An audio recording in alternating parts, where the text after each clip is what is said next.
Hey, what up? How we doing? Canelo, Crawford, Undercard. So it's finally announced? Is that what we're saying here? Let's see. Well, this SMO is not an official source, but let's look at it anyway. Caleb Walters, Fernando Vargas Jr., meh. And Billy Martinez, meh. I don't even know who these people are. Well, not an official source and boring undercard if true. So, bad news either way. What up, Wave? What's cracking? What's crack-a-lacking? I felt good. My official source. Okay, let's see the official source. Let's see what we got here. Let's open up Mo's official Ring Magazine. Yes, that's official source. Good job, Mo. Before Canelo vs. Crawford headlines, the undercard will be... Okay. Okay. Damn, he's putting Fernando Vargas. Who the fuck is Muhammad? Who are those people? Who? Okay. Not the best undercard.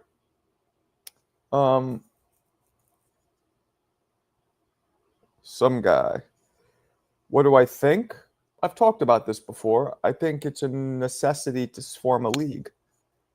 You can't have the Muhammad Ali Act.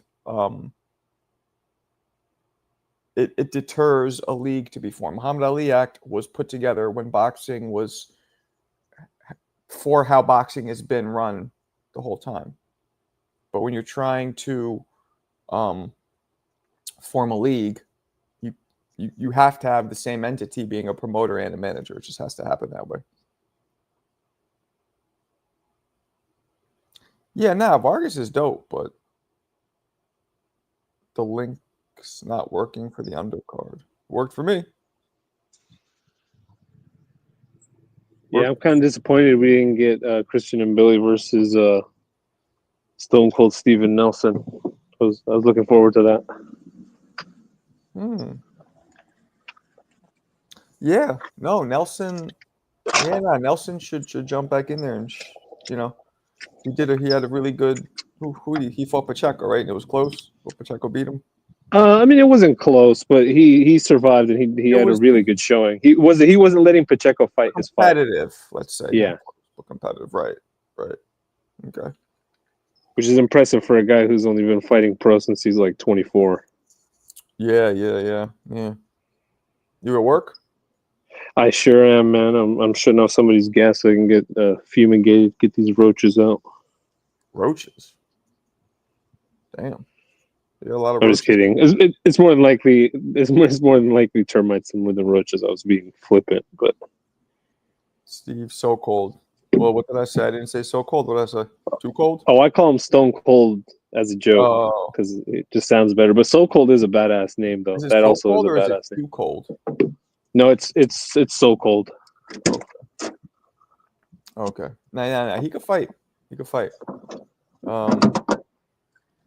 We'll see. I'm surprised he's not on the undercard though, right? No. Weird.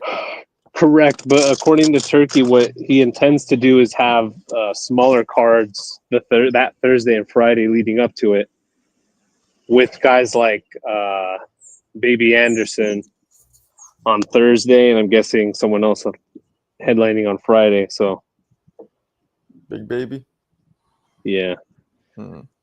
And apparently Michael Hunter is out for that. He's Anderson out?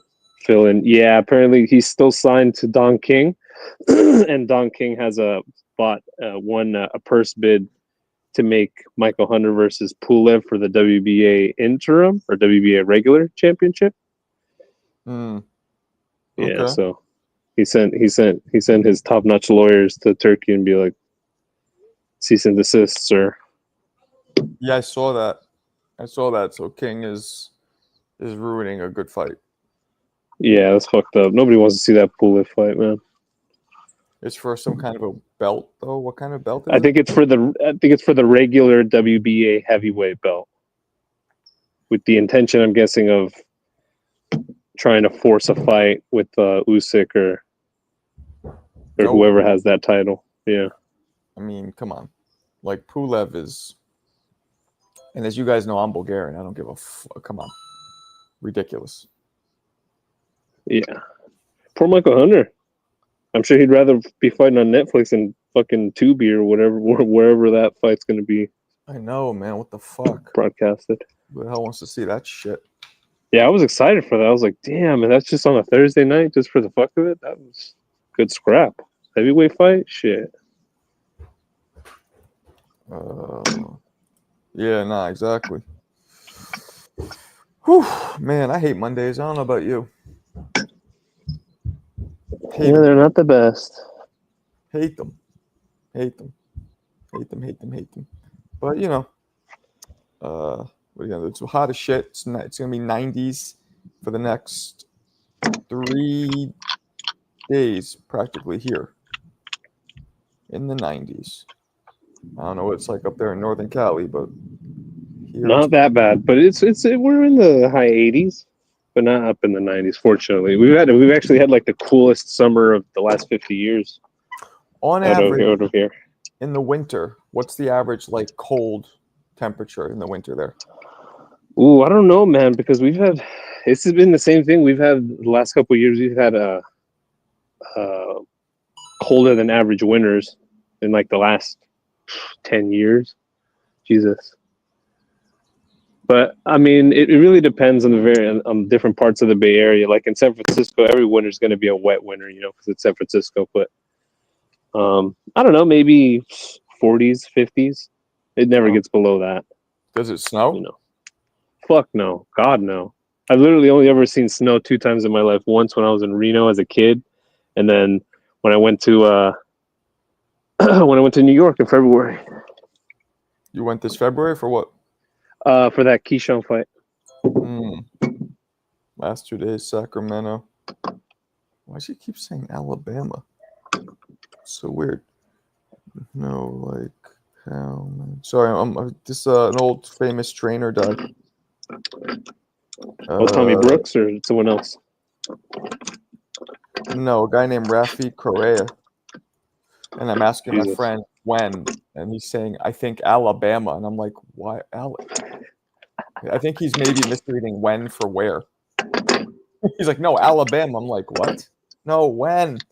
Yeah, he was actually the trainer. That famous story I tell you guys that he saw me sparring. He was like, come here. He's like, you look good, but you're scared of getting hit. And it just like kind of clicked. He's old Puerto Rican dude from the island, like accent and everything. That sounds like something a Puerto Rican would say. He was sounds right, like something though. HLD would say. Yeah, but he didn't say it like HLD. He was just more like it was more of like a note on my psychological state. Like I was just giving off slight energy of like I'm scared to get hit. Even though I was winning, I was like dominating the sparring. And at first I'm like, what? But then I'm like, I thought about it. I'm like, okay. Salute. I know you said Canelo versus Crawford 50-50, but in what ways? By the way, you see the video I just dropped, Mo? I dropped the video of Burt Cooper and Ray Mercer. You should check it out. Damn, I need to watch that. I don't think I've watched that fight. I think that's like on my to-do list to watch that one. Video. Maybe I'll play it right now. This is a nasty, filthy slugfest. You know how both those guys did. That's exactly what I would. That's exactly what I wanted to watch. I was like, damn. Yeah. I remember watching both of them fight Holyfield, and I was like, Jesus, those two guys should have gone at it. And then I saw that they did. I was like, oh shit. Oh yeah, they did. Yeah, and Burt Cooper. Oh, you mean Mercer? Or you mean Mercer and Cooper? Yeah, well, Mercer was a little older. Like Holyfield dropped him. The only person to drop him. Cooper almost knocked Holyfield out in his home. That was Holyfield's first title defense after beating Buster Douglas. Was at home in Atlanta versus Cooper, and Cooper fucking dropped him in front of his home crowd. I hated Holyfield, so I was going crazy. But Holyfield got up and took care of business. Crawford. Yeah, I think Cooper took that fight on like 2 weeks' notice or something crazy like that too. Like it was a super random. Oh, I don't remember that, but maybe. Could Crawford just outbox Canelo? Yes. Could he just TKO Canelo? I don't think so. Hey, Marco, you mentioned that Bud looked bigger than Canelo. Yes, he did. I find it hard to gauge. He put gauge. I'm assuming he means gauge. His physique, sometimes he looks small and other times he doesn't. I mean, I don't know, Shay. All I know is when I was around them in person, he looked bigger. Hey, Leonard looked bigger than Hagler, and then at the end of that fight, Leonard collapsed from the body attack. So that don't mean a whole lot. I don't think Leonard ever looked more bulky than Hagler. Like Crawford looked bulkier than Canelo. Height, I'm not talking about height. I mean, Crawford was taller too, but I mean, to me, the height doesn't matter. To me, it's more like the body mass. You know, because Mike Tyson was shorter than all of them, but he was like a fucking tree stump. You know what I mean? He was clearly as thick as all these guys. He had a bigger neck, bigger thighs, and all these guys he fought, you know. What does it mean? That's something a Puerto Rican would say. I don't know. What's that mean? That question is for our buddy Mo.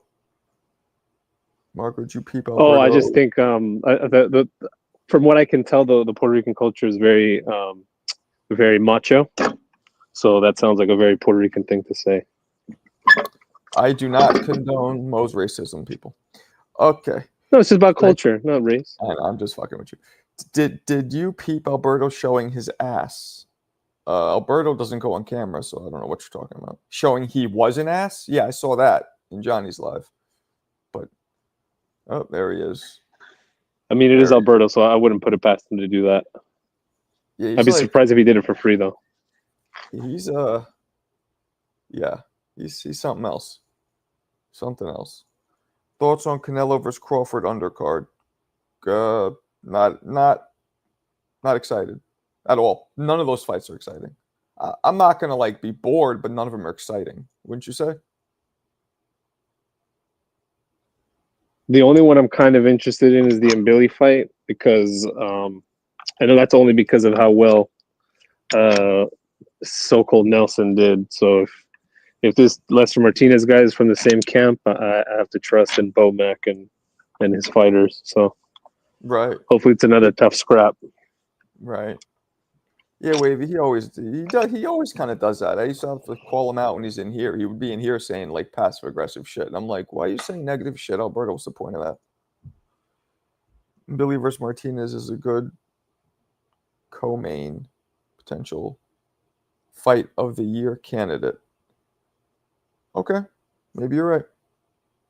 It's better than the usual fights on the Canelo card.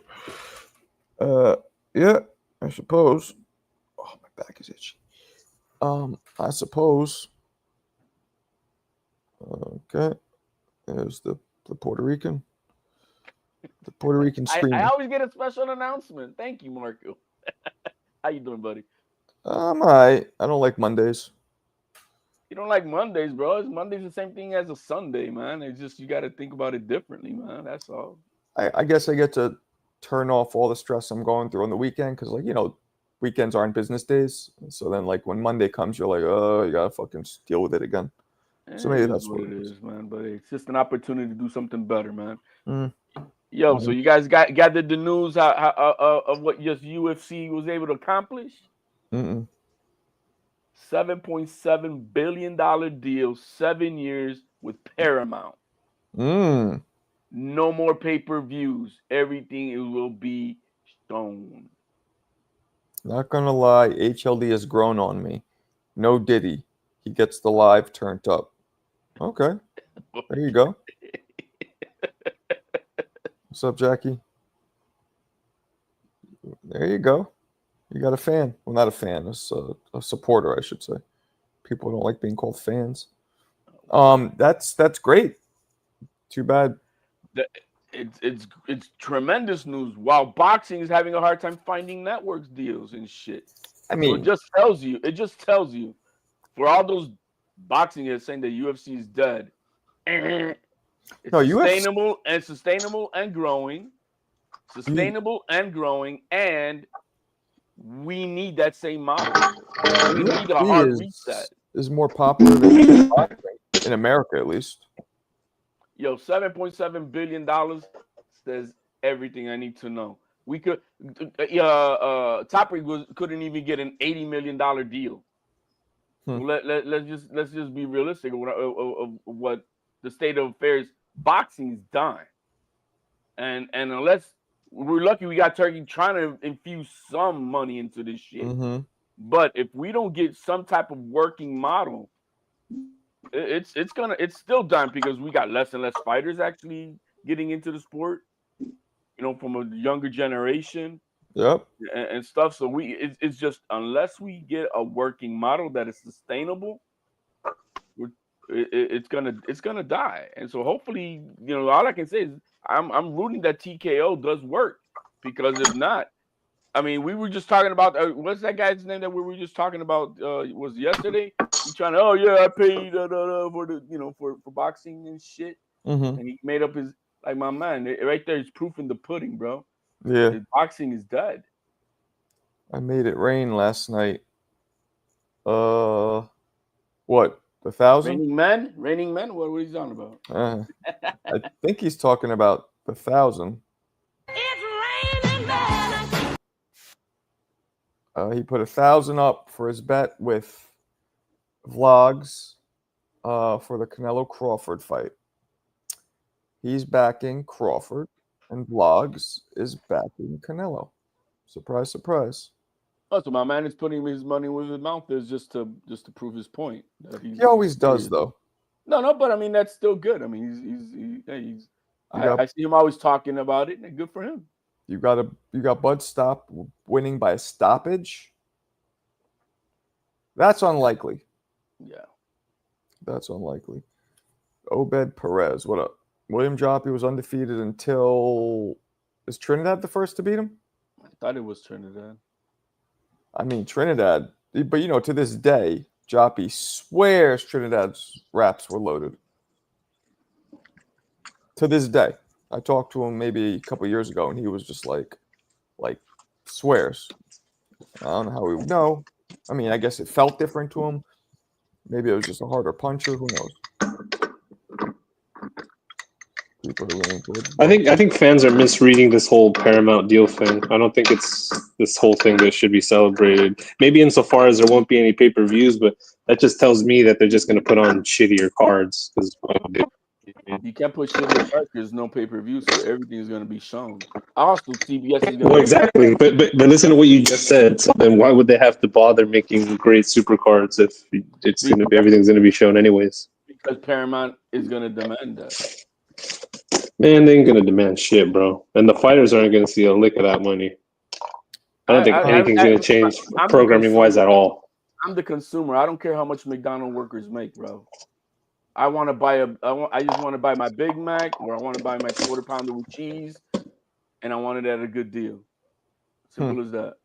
I mean, all this fantasy stuff that we want to get, we're not fantasies. We're consumers and fans of the sport to want to watch. All this fantasy shit, that's what's got us all of them playing us. I agree to a point. To me, it's more about me being an ethical consumer. So, like, I give a shit how my burger gets to where it gets. These guys ain't fighting for $5 in the corner, man. So either they're not making Canelo money. The sport is here, or it's not. You don't have to choose to be a boxer for a living. Yo, Armando, I actually sparred Jake the Snake Rodriguez back when he was old in Long Island.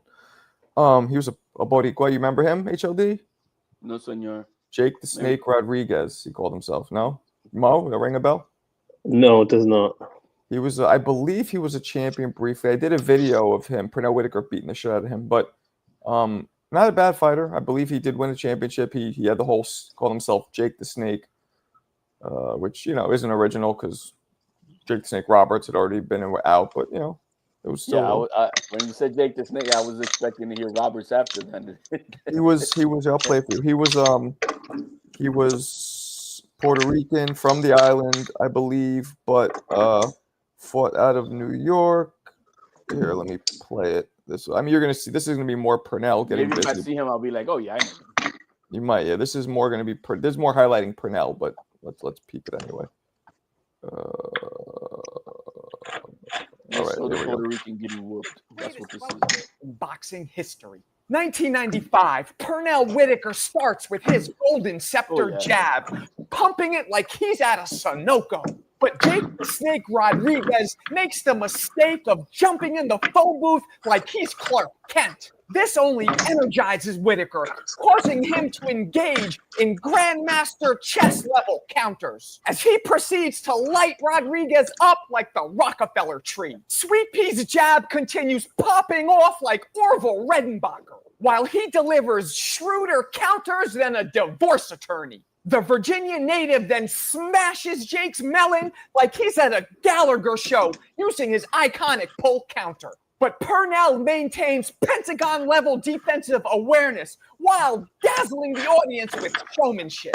Jake the Snake constantly finds himself swinging at nothing like Cuba Gooding from Boys in the Hood. Whitaker then finds more homes for his pull counter than a Corcoran broker. Rodriguez does land some bombs, but that only initiates Pernell's famous mean streak, resulting in Jake's cabbage being snapped back like the hood of a Honda at a Jiffy Lube. Whitaker then shifts into warp speed, teleporting in with repeated 1-2. But the gritty Puerto Rican native valiantly off like a crystal cork. This forces Pernell to have the answer like Allen Iverson before disappearing in a cloud of smoke with the mastery of David Copperfield. The Olympic gold medalist continues blasting Jake like a bug zapper with Rolex precision timing. By now, Whitaker has seemingly solved the puzzle like he's on Wheel of Fortune, continuously hitting Rodriguez in the pocket like inflation, while also snipering him from a distance like he's playing Call of Duty. Then, in an exhilarating momentum shift, the two welterweights start going back and forth like Aaliyah, frantically exchanging bombs like arms dealers. But Pernell quickly grabs the reins and starts clipping Jake like some funky toenails.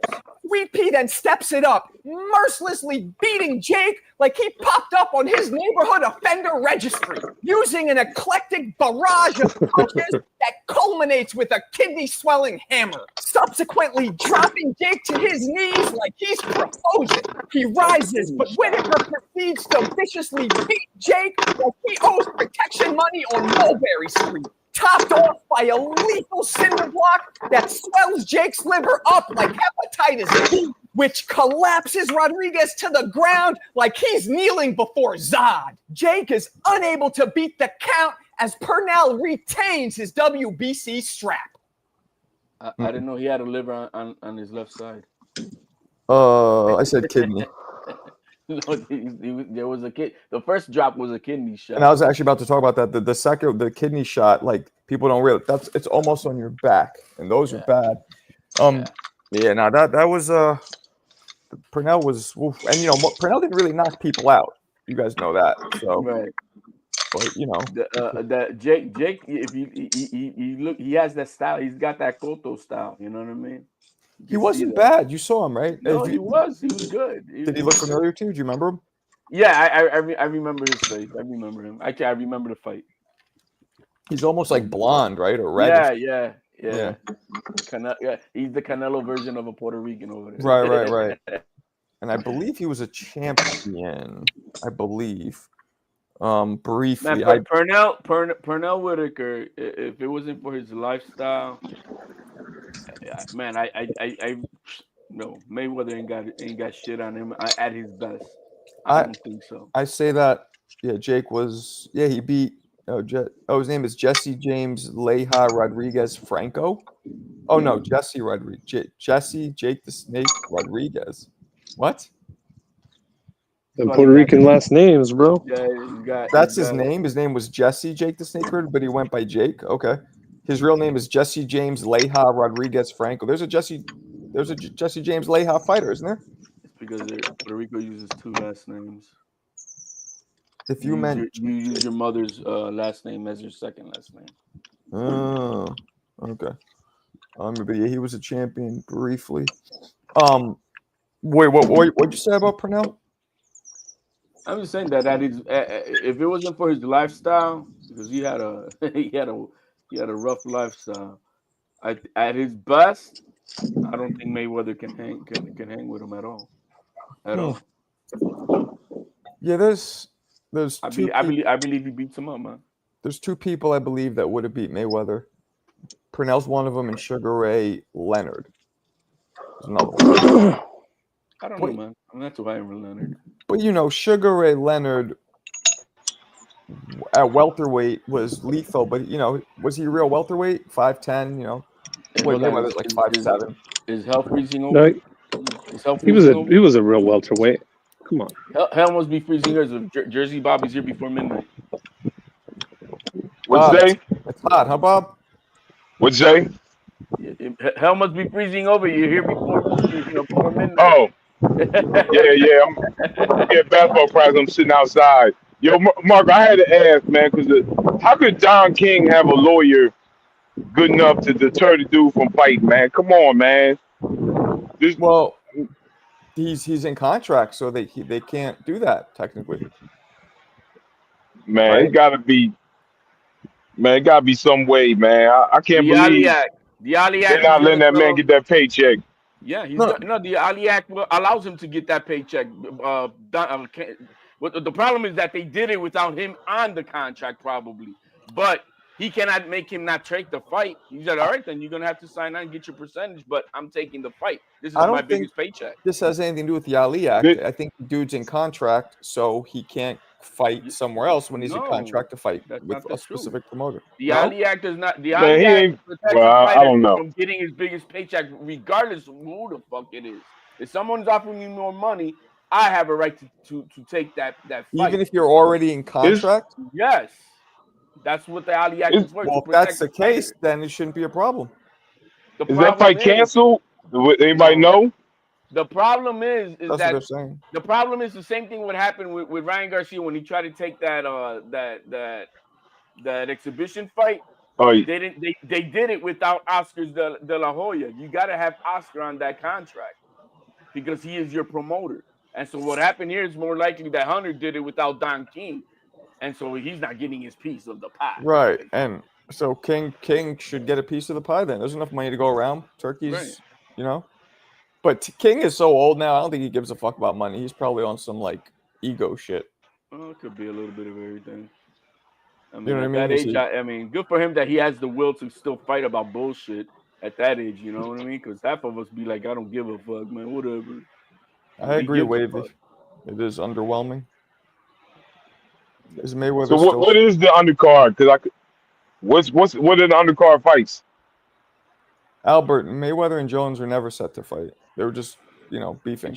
Bob, are you talking about for the Canelo fight? Yeah, for Canelo. I don't even know. Is the Hunter fight part of that undercard? Is what you're saying? Because I didn't even know that. That's what they were saying. Hunter was supposed to fight Big Baby Miller on the undercard. No, so on Thursday and Friday before the main cards, they're supposed to have smaller undercards, and Miller and the Big Babies are supposed to fight and headline the smaller card on Thursday.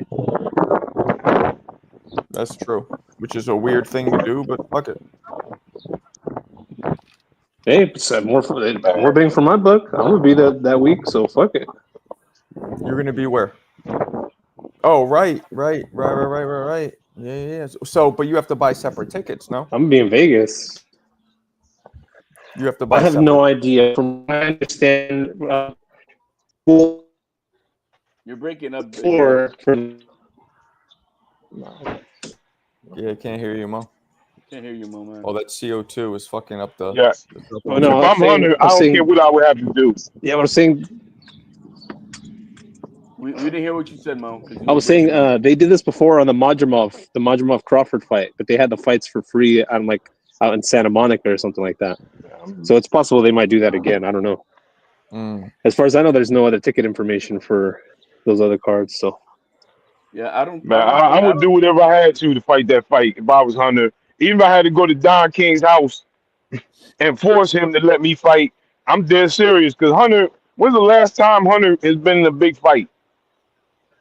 He hasn't. I mean, the last fight he was with Bukoli, I think. Hunter? No, he didn't fight Bukoli. Yes, he did. Michael Hunter fought Bukoli? Yeah, that's who he fought. The back then. Nah. There was gonna be a rematch between those two guys. Oh, did he beat Bukoli? Yeah. No. Oh. Something like Okay. Yeah, he But I beat know there Bukoli a long time ago. Yeah, Michael Hunter beat Bukoli. Yeah, Hunter's like not that good, but he always gets the wins, except for against Usyk. Do you really have to be that good in the heavyweight division? I guess not. Marco, I've been seeing for years now. Wait, Marco, I've been seeing for years now. We need boxing tournaments. I've been saying for years now. Would really ignite boxing for casuals as well as hardcores. Maybe. It sounds good, but it just doesn't work because of the injuries and shit like that happens throughout a tournament that you can't really sustain it. Jackie, we don't Oh, yeah. even. I don't know two of the fighters. I don't know either of them on the undercard. I know the rest though. Yeah, the Super 6 super middleweight tournament was a shit show because it's like these fighters are all independent contractors, so it's hard. It's like wrangling a bunch of cats. You know what I mean? So boring, and it took like years. Exactly. Well, that's why it took years. Guys get hurt, or they end up asking for different money. They get disputes with their promoters, like what's happening with Michael Hunter. It's tough. We need the old UFC style, everybody in one night, bro.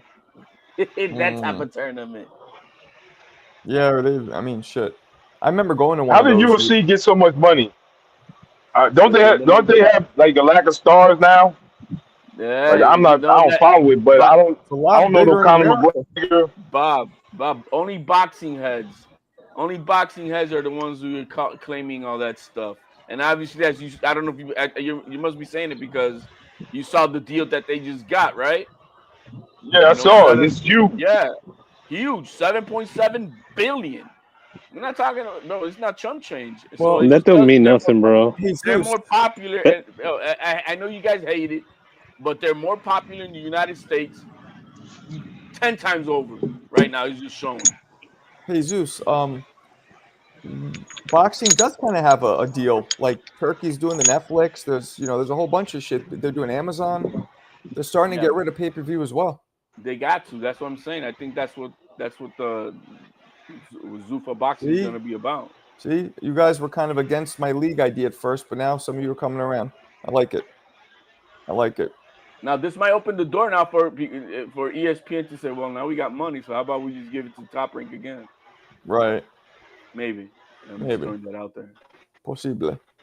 Enjoy your boring day. Isn't there supposed to be 21 fights on Bud vs. Canelo card? Where'd you hear that? Yeah, I never heard of that. 21. Nah, never. Remember what I just said? They're supposed to be spread out across 3 days. So right. He did say that. Kind of like the Grand Prix type of thing. So it can't be precisely. It has to be different cards. You have to buy separate tickets. It can't be, right? Your one ticket probably won't let you. Yeah, I highly doubt that. Well, remember what I said? They had free fights at the Madrimov one at Santa Monica. You just had to show up. So I don't know. Who knows? This can't be Dana White's idea. I know he's not in full control of this shit show just yet. Because I doubt that would have been his idea. Why would they split it up? Great question. What to make it like a whole week event? Trying to do it like they used to do in the January days. Well, you got insurance. Like you got the insurance, yeah, basically. Brand to anybody, you got the insurance. I don't know if the dude Anson going back in there. Why do we hear? But yeah, he ran to anybody. But it ain't worth. Like I said, man, even if we had 4 dudes, is that weird? It ain't gonna be worth it. Hey, I don't think Bob knows he's unmuted. I hear some wrenching or shit. That's me. I'm the one wrenching. I'm at work.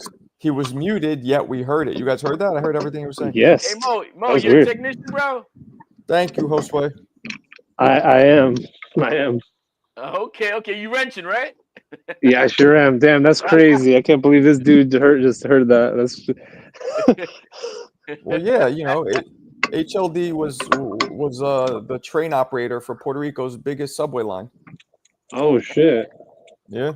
Yeah. He hears that clank. He knew exactly what I was doing. Shit. I just made that up, but I bet you it's something like that. Bob, if you're still listening, I had to get you out You're doing because you some were front end muted, work. It sounds like. but we heard everything. So come back in. No, I'm working on some gas meters.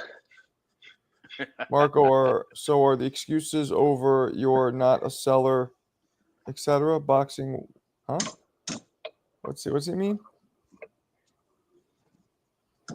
Marco, so are the excuses over? You're not a seller, etc. Boxing, or will they? I still don't know what the fuck you're talking about. I don't get Oh, what you mean. okay. What he means is, so like when Bud wanted the Spence fight, they were like, "Oh, you're not a seller. We're not going to give you the fight." So what he's saying is that are people still going to be using that as an excuse to dodge fights? Is what he's getting at, I think. No, not if Turkey's gonna, stack those papers. No, Kalia, you got to come through. Jesus, CJ Rich is dying to meet Kalia. Puerto Rican plumber. Yeah. He's Nah, like man, he's not a plumber. You're He's the a gas super- beater man. You're the Super Mario of Puerto Rico. I heard, but only no names. Okay. He's building Freddy Krueger's glove. See, right now, the job that Mo is doing, hey, you fools out there, man. AI can take over that. That's what I said, bro. Well, AI can take over that. Technically, it could make a robot come and. No, bro, we're not there yet to get into the crevices that he's at, bro. Oh, see this, Mo? This is a rip at me and you. Well, what did he say? I'm away from my phone. Today, Mo? Oh. I don't know what excuses for what? Yeah, I don't know what you're talking about either. I don't even know who said that. CJ said it, and he's referring to what Tarver said, but I don't know why he's saying it to you. Oh yeah, I don't know. But yeah, that's why I told the young dude Ryan. I told him, bro, get in the trades. It's job security. Man. Young Ryan. The fact is, not everybody is built to just go to fucking college and shit and have to deal with all the fucking prerequisites of crap just to get a fucking title that you can wipe your ass with. So I went through that. And because half of you guys who get all these titles, it's not like in the old days. I mean, but nowadays all these kids are not working in anything that they graduated in. So what the fuck are we doing? It took it took me 30 years to pay off my loans. Yeah, bro. I mean, you could be a welder, whatever, man. I mean, but these are trades that are always going to be needed, and because there's so much of a demand, because not too many of you fools want to get your hands dirty, the pay is a lot. I mean, it's not no chump change. I can imagine Mo's making a good dime. I make 6 figures just starting. There you go. Because of no overtime. That's the majority of all these type of trades. Damn. And if you're in a union, that and after a year it's gonna bump up another 20 to 25. That's right. Hey, our contract negotiations start next month. The union's asking for a 32% increase over the course of 4 years. So you do the math. I sure am. You get how's the health insurance? Is it good? It's okay. It's okay. It could be better, but that's the one thing that they hate. That's the one thing they try to take away. And you have and it's expensive. You have all these what's it called? Deductibles, right? Yeah. Yeah, fuck that. It all depends on the plan you get. If it's HMO, PPO, and all that crap. Dalton Smith. What my school does, they teach trades.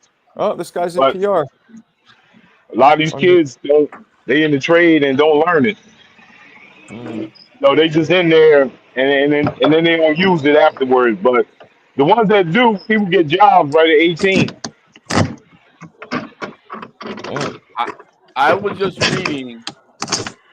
reading that the baby boomers from the 70s, for someone in 2025 to have the same buying power as the baby boomers in the 70s, minimum wage would have to be close to $60 an hour.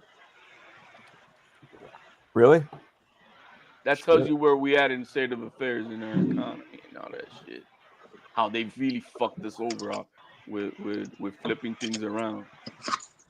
Even though the interest rates were higher back then for you to buy a home and shit, but fuck, at least we had a lot of production done here, a lot of manufacturing.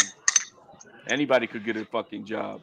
Blind Faith. I don't think Tank's fighting anybody for 3 Hey. 4 years. Marco, Hey, Tank's court date is tomorrow, if Yeah, the I'm 12th. correct. So that's Yeah, what he's dealing right. with. He's got another fight. He's got to Right. attend to. What's up, Samurai? Unless he chokes another baby mama. I was gonna say, what year is you born? What year was I born? 1932. Yeah, because somebody called you, like they said, somebody in the Discord said you was a baby boomer, and I just want to. No, I ain't a baby. Oh. That's like somebody born in the 50s. No, Marco. In modern parlance, young people of my age call anybody who's older than us boomers. So What's we don't parlance? literally mean a What's boomer. parlance mean? That means like the common language that we use. Like There you bro. If I call you go. bro, I don't literally mean you're my brother. Yeah, like that's like colloquialism. A colloquialism. Correct. Very few people can teach me new words, Mo. I appreciate it. You're welcome. It's my pleasure. I say that all the time when I'm up and I'm thinking of like Shane, I like Mo's capacidad intelectual. Shane hates college. When we were growing up, he would always get so annoyed at people who went to college. Although he went to college too for like a couple semesters. Did it benefit me? It taught me shit. Like not in the traditional sense where like I took my psychology degree, which is what I have, and now I'm like using it. No, not like that. All they taught you is how to memorize, bro. You didn't learn shit. You just memorize shit. I was gonna ask you. I know you didn't you go to school with who went to school with you at that time? What you mean? Like somebody of notoriety. To college? Yeah. Did you go? Like you said, Mike Bibby. Well, you went to college in Arizona. Yeah, Mike Bibby was there that year. Yeah. Like, did you ever see him on campus? Yeah. Matter of fact, yeah. The first time I ever saw him, there was these 2 hot girls, right? I just saw them, and then they were talking to somebody. I didn't see who they're talking to, because and they were like sweating him, like, oh my god.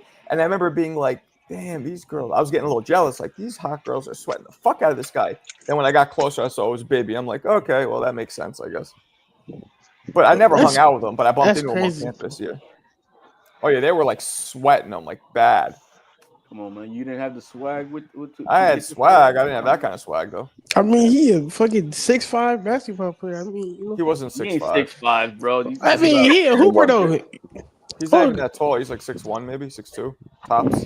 Guys, man, if you think, I mean that he that doesn't mean he has swag. He's just popular. Bibby, the other guy was there too. His dad played in the NBA, so he had to have some money too, Margo. Exactly. Yeah. I mean, he was probably the most successful college player out of U of A, right? As a pro, was probably Bibby. The other guy was there too. I forgot his name. He went to the NBA too. It wasn't as good though. I know you're talking about the white guy, right? No, like light skinned dude. I believe half black, half white, maybe. Or I thought you was talking about. Let me see. But yeah, Baby's the one who went there at that time. Yep. Baby white himself. Baby's half, yeah. And he has a real nasally voice. Maybe Turkey will get his own boxing channel to show. Man, yeah, let me lead that shit. Come on, Turkey. College worked for me. Yeah, the problem is, CJ, who the fuck knows at 18 what they're going to be for the rest of their life?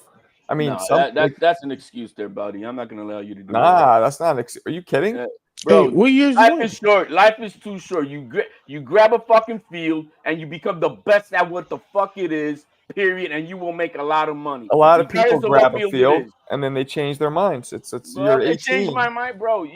Work is not your life, bro. Work is just to make a living.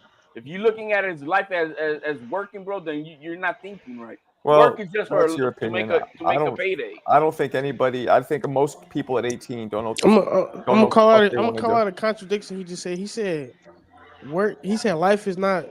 It's not who you are as a job, bro. But you said he said you got to make a living. So which one? You make a living. That's all it is, bro. You gotta live. You gotta live to make a living.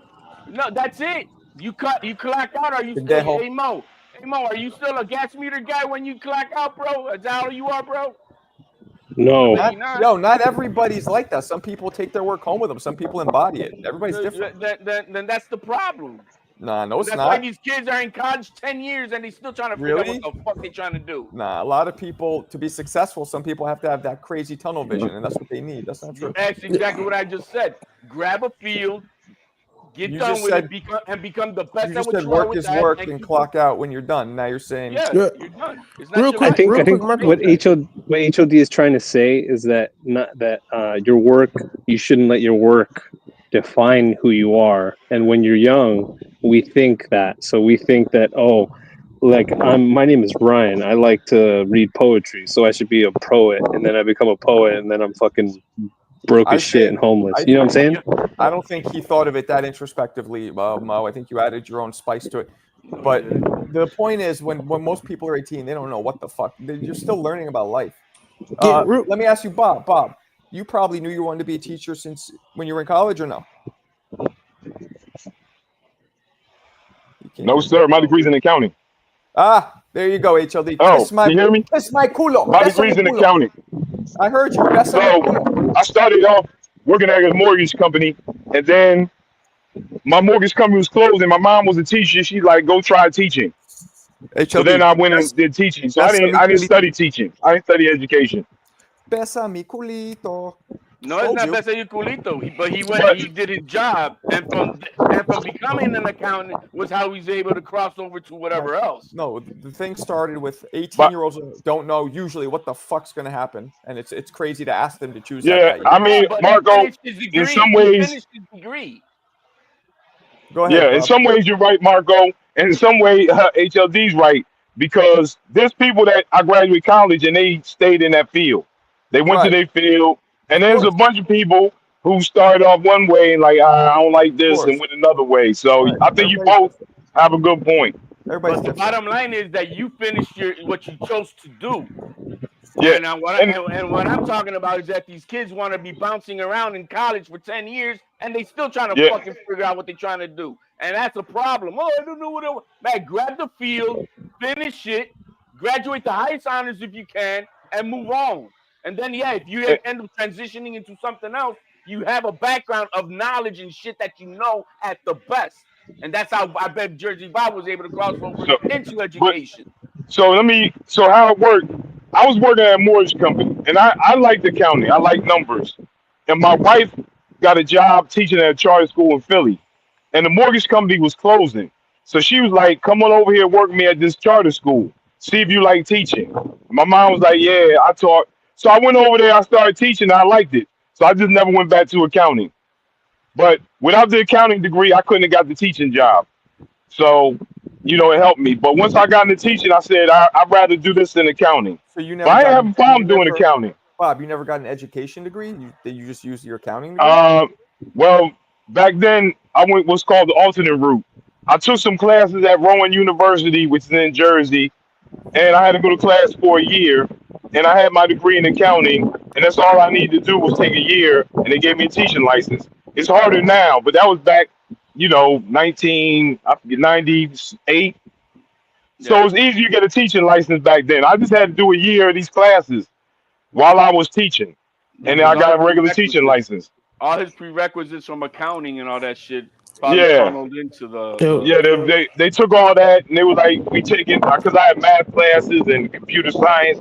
So they took all those prerequisites, and it was like, if you do this year-long program talking about teaching, but here's the bad thing. That year-long program didn't teach me how to teach. I had to learn how to teach in the classroom. So, eventually I got better and better, but it was hard. It was hard trying to teach without them education classes.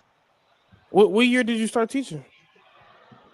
I was teaching at the charter school. I think it was 97. I was teaching at charter school in 1997. Damn. Wait, he got some time, man. You were mad young. But we're not gonna sidestep. It goes back down to the man finished what he started to do. It wasn't what he ended up being, but he finished. I did get my degree, and I did work in the accounting field. Yes, he's right. I'm not. Well, I guess we're talking about two different things, HLD. I'm not saying you shouldn't finish. I'm just saying most people do not go in that direction. Because they started lollygagging. What I want to be? Do I want to be? He didn't lollygag. It wasn't for him. No, he didn't. But what you talking about? Well, I don't know what I want to be. So I'm going to take a 10 No. That's not what I meant. And figure out what I want to be. That's not what I meant at all. I meant that most people cannot choose what they want to be correctly at that age. Even if they finish it, they usually move on to something else. But you're not supposed to be perfect. You choose a field and you get it going. Finish it, and then then from there, just like Jersey Bob did. Hey, opportunities open through life. It's not stagnant, but you got to be some proficient at something. And if you just want to just choose to be a whatever, or not, and even that, I'm still deciding. I'm going to take a 10-year, route of I'm starting to not knowing. Yeah, that's what I'm saying. I agree with both of you honestly, but HL, you're right. I know some of these kids they graduate and then they get out a degree and then they like you said, they don't do anything. Like, I don't know what I want to do. Like you said, you gotta make a decision at some point. You gotta try it. Go for it. You gotta try it at least. Life is too short because damn, Bob, man, you said that was in '98, bro. How fast did life go, bro? Yeah, you're right. Life is too short to be thinking about all this bullshit, man. This is a one-time movie. There's no fucking repeats, guys. So you get it done as soon as possible and get going. Yeah, that's true. That's it. That's true. There's no part 2 after the lights are end of the movie. Done. Ain't no comeback. It's funny we talking about this. My son teaches at a charter school. Yesterday he was like, he want to coach basketball. He want to get into sports. So he talking about he gonna quit Wednesday. My wife was talking to him. I said, man, you got to do what you have to do. But he talking about being a sub, but he want to get into sports. So he talking about quitting his job as a teacher, working as a sub, and then trying to get in somewhere as an assistant coach. He can't coach like a substitute teacher. He want to be a sub. He's gonna be a substitute teacher and just work. And he already is a teacher, right? He hates the school he's at. So he wants to. He hates the charter school. If you're a substitute, do you get are you going to get a lot of work, or it just depends who needs you? Some days you don't do shit. In Jersey, if you go for this company, you can go to any school. There's almost any school. There's always a sub job. You can get a job every day because there's multiple schools. You're not just at one school.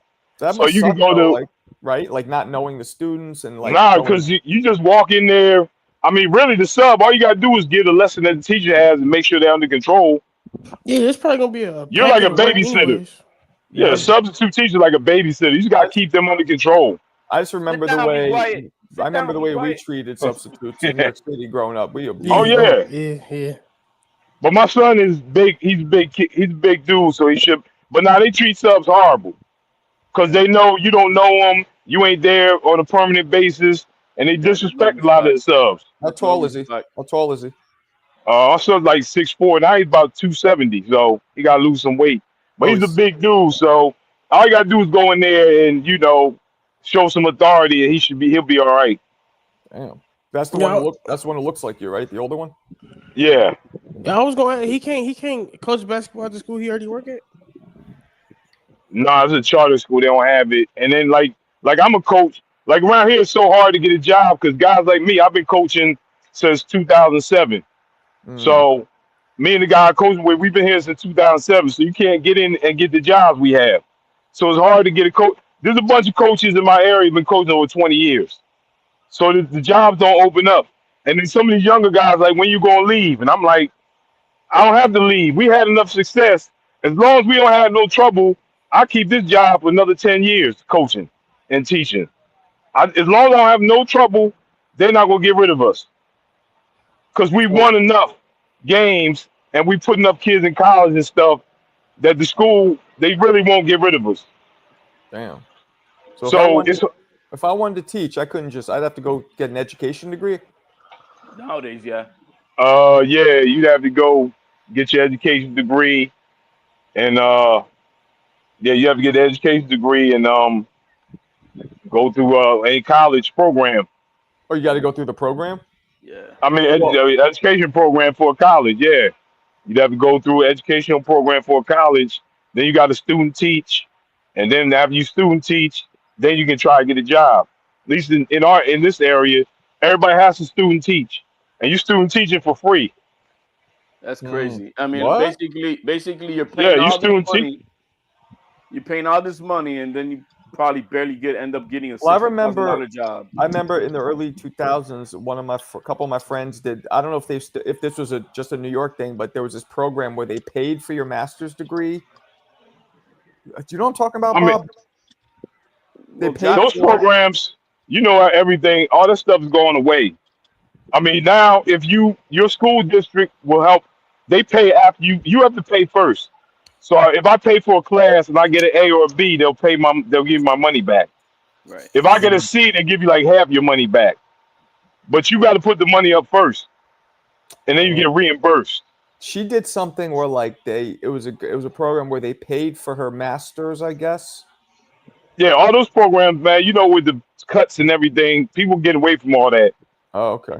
That was years ago. Jobs do that too. I mean, that they'll pay for your, but just like there's a lot of them are going to be reimbursed. Very few. Yeah, it's a reimbursement though. You got to pay first, and then they'll reimburse you. The ones that'll pay for you is because you've been working for them, and they'll sponsor you because they know who the fuck you are. You've proven to them already, and they want you to get a degree in that for them, right? So that's a difference. But pretty much every job is just like Jersey Bob just said. It's a reimbursement type of program. What about substituting? Do you have to have an education degree? You gotta only have 30 credits from a college because they need subs. Wait, so people don't want to sub. For real. Hold on. 30 credits. 30 credits from any college? Any college, community college, any college, and you can sub in Jersey. But subs don't get paid shit, right? I don't know if $150 a day. I don't know if you think that's really the fee. I don't know what you think about that pay, but $150 a day is what you get subbing, taxes, right? Before taxes. Every state is different with their rules and regulations. Yeah, some states might be different, but my state, $150 is around the pay you get for being a sub. But some of them substitutes come in there and they just sit behind the desk and they collect $150 doing nothing. So, but a lot of people don't want to sub. I'm telling you, it's a hard job being a sub because these kids are so disrespectful.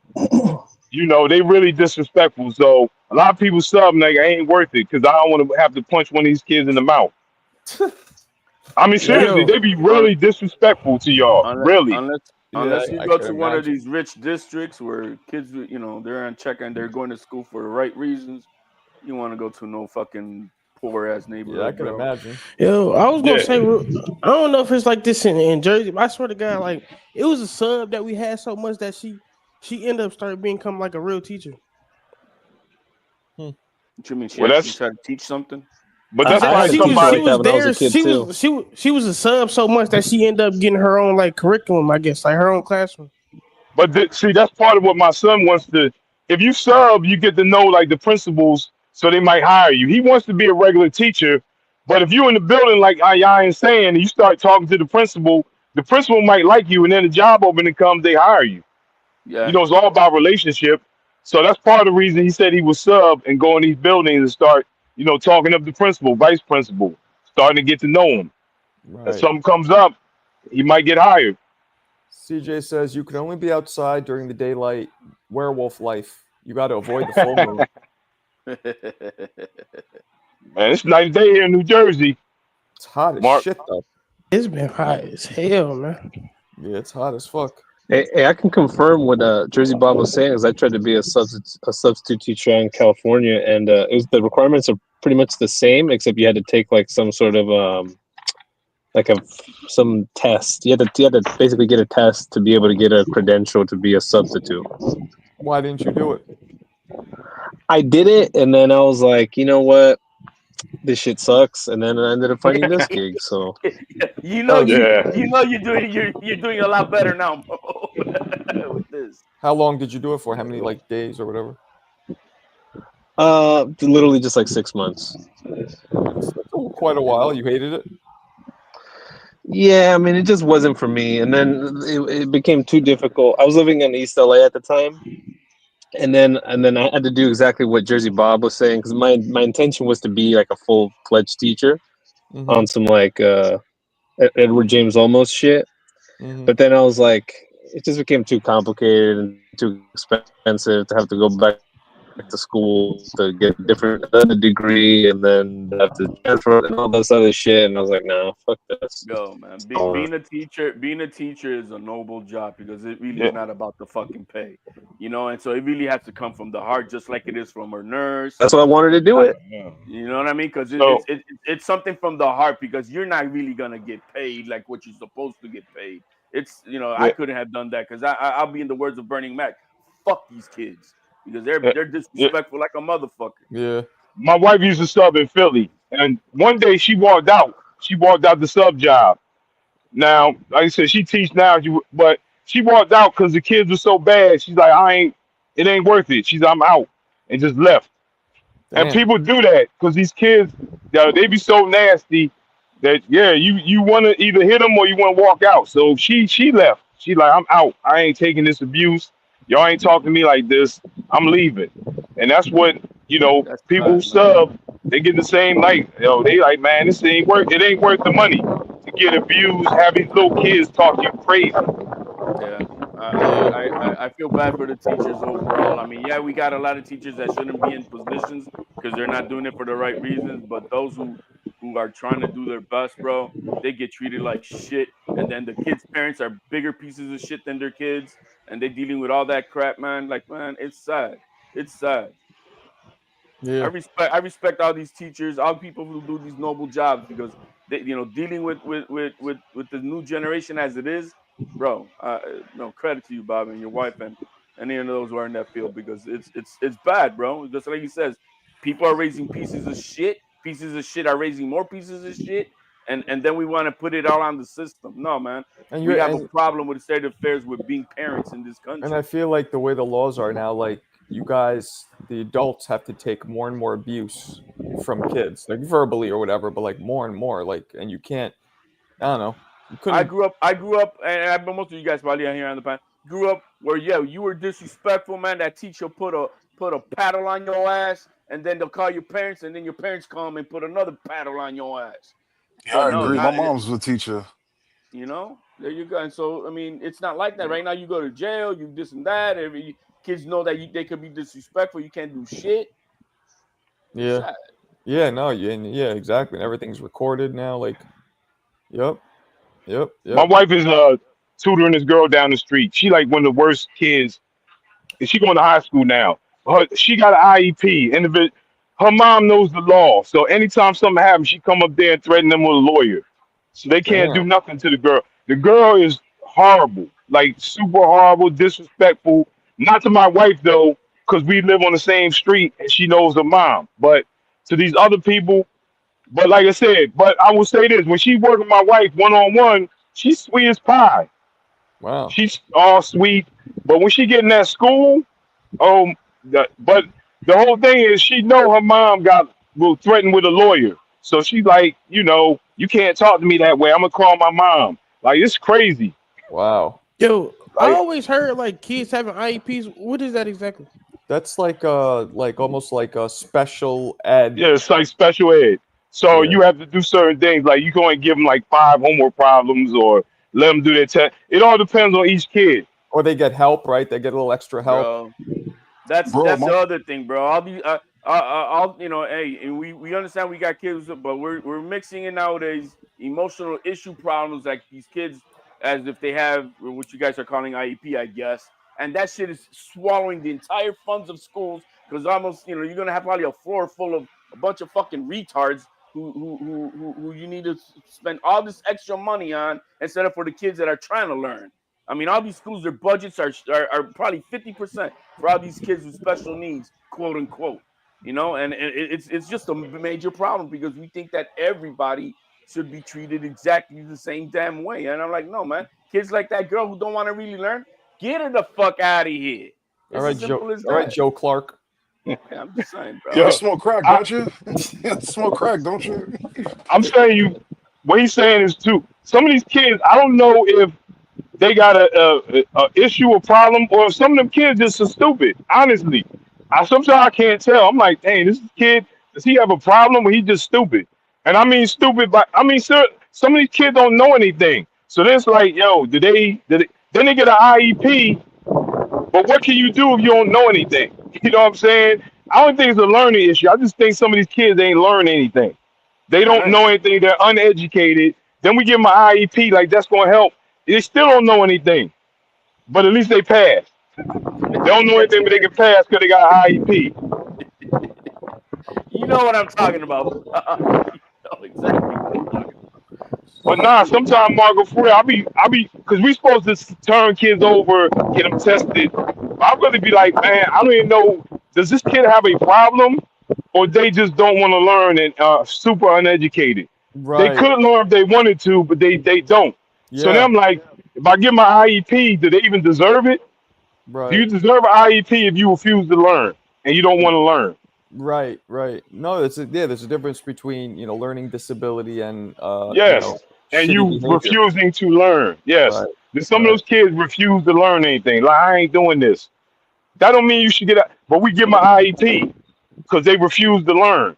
But they Mhm. could learn if they want to. They just don't want to. But then they get an IEP and now they get the pass.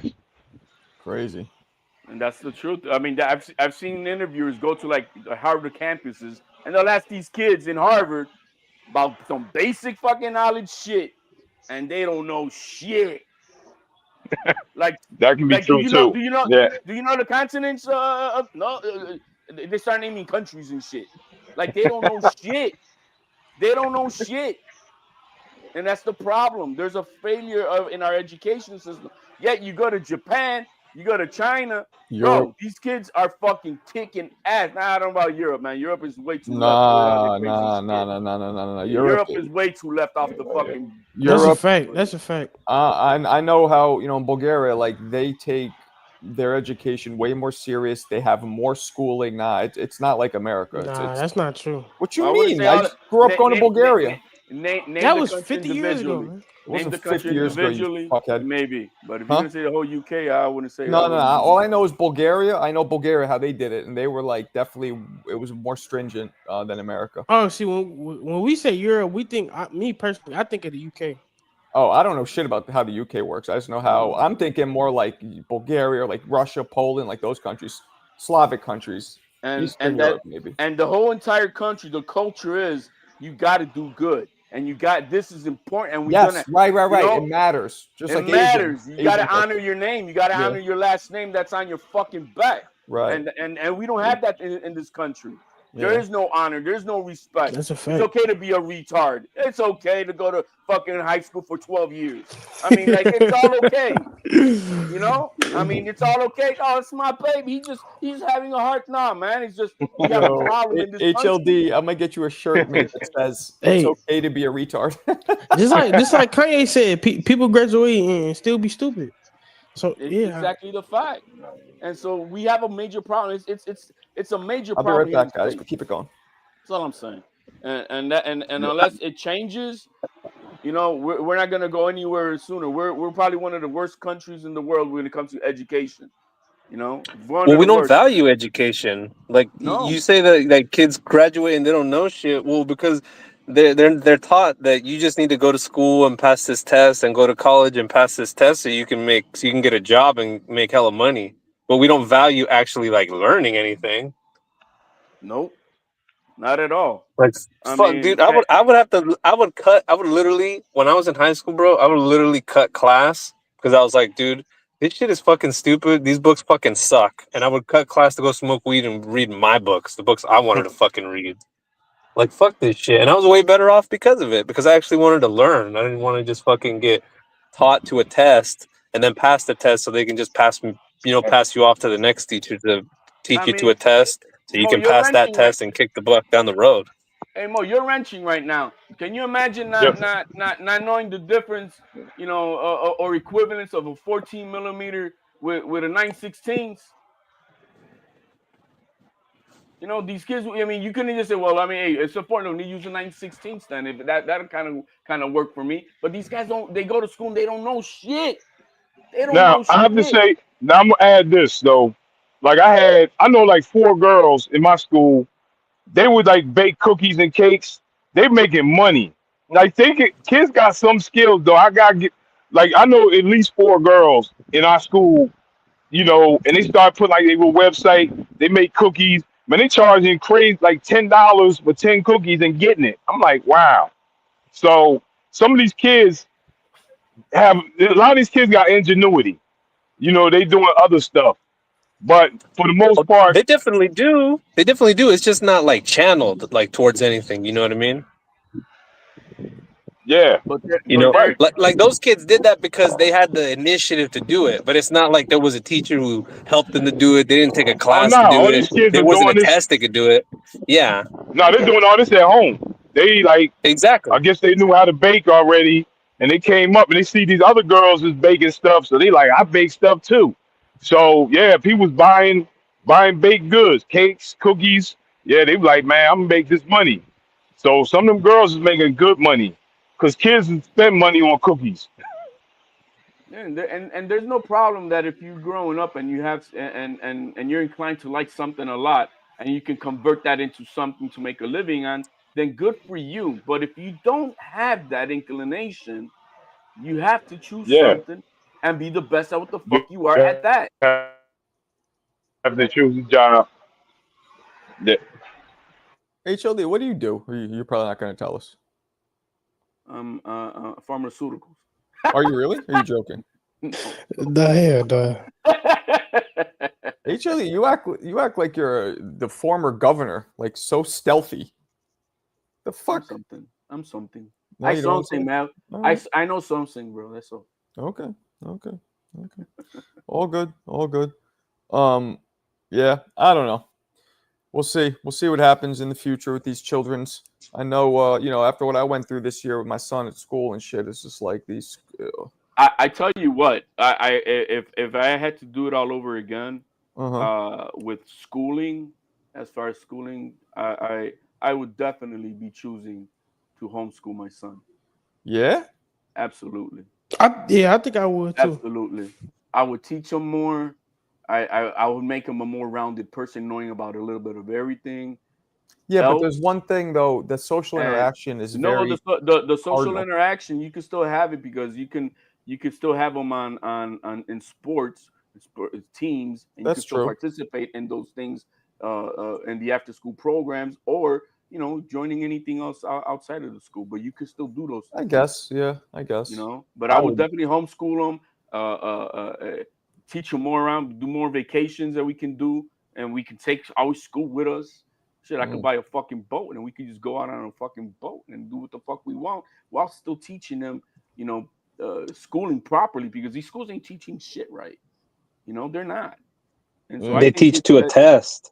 right. And Exactly. I want to teach my son of understanding. It's comprehension.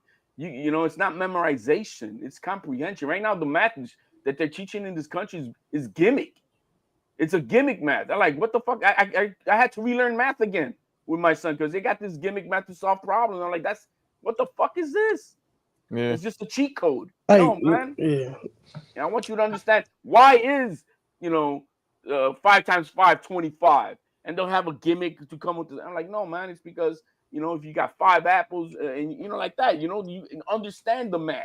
That's not what they're teaching. They just teach you a gimmick how to get to the result, but not understanding how you get to the result. Right. So I don't know, man. That's what I'm saying.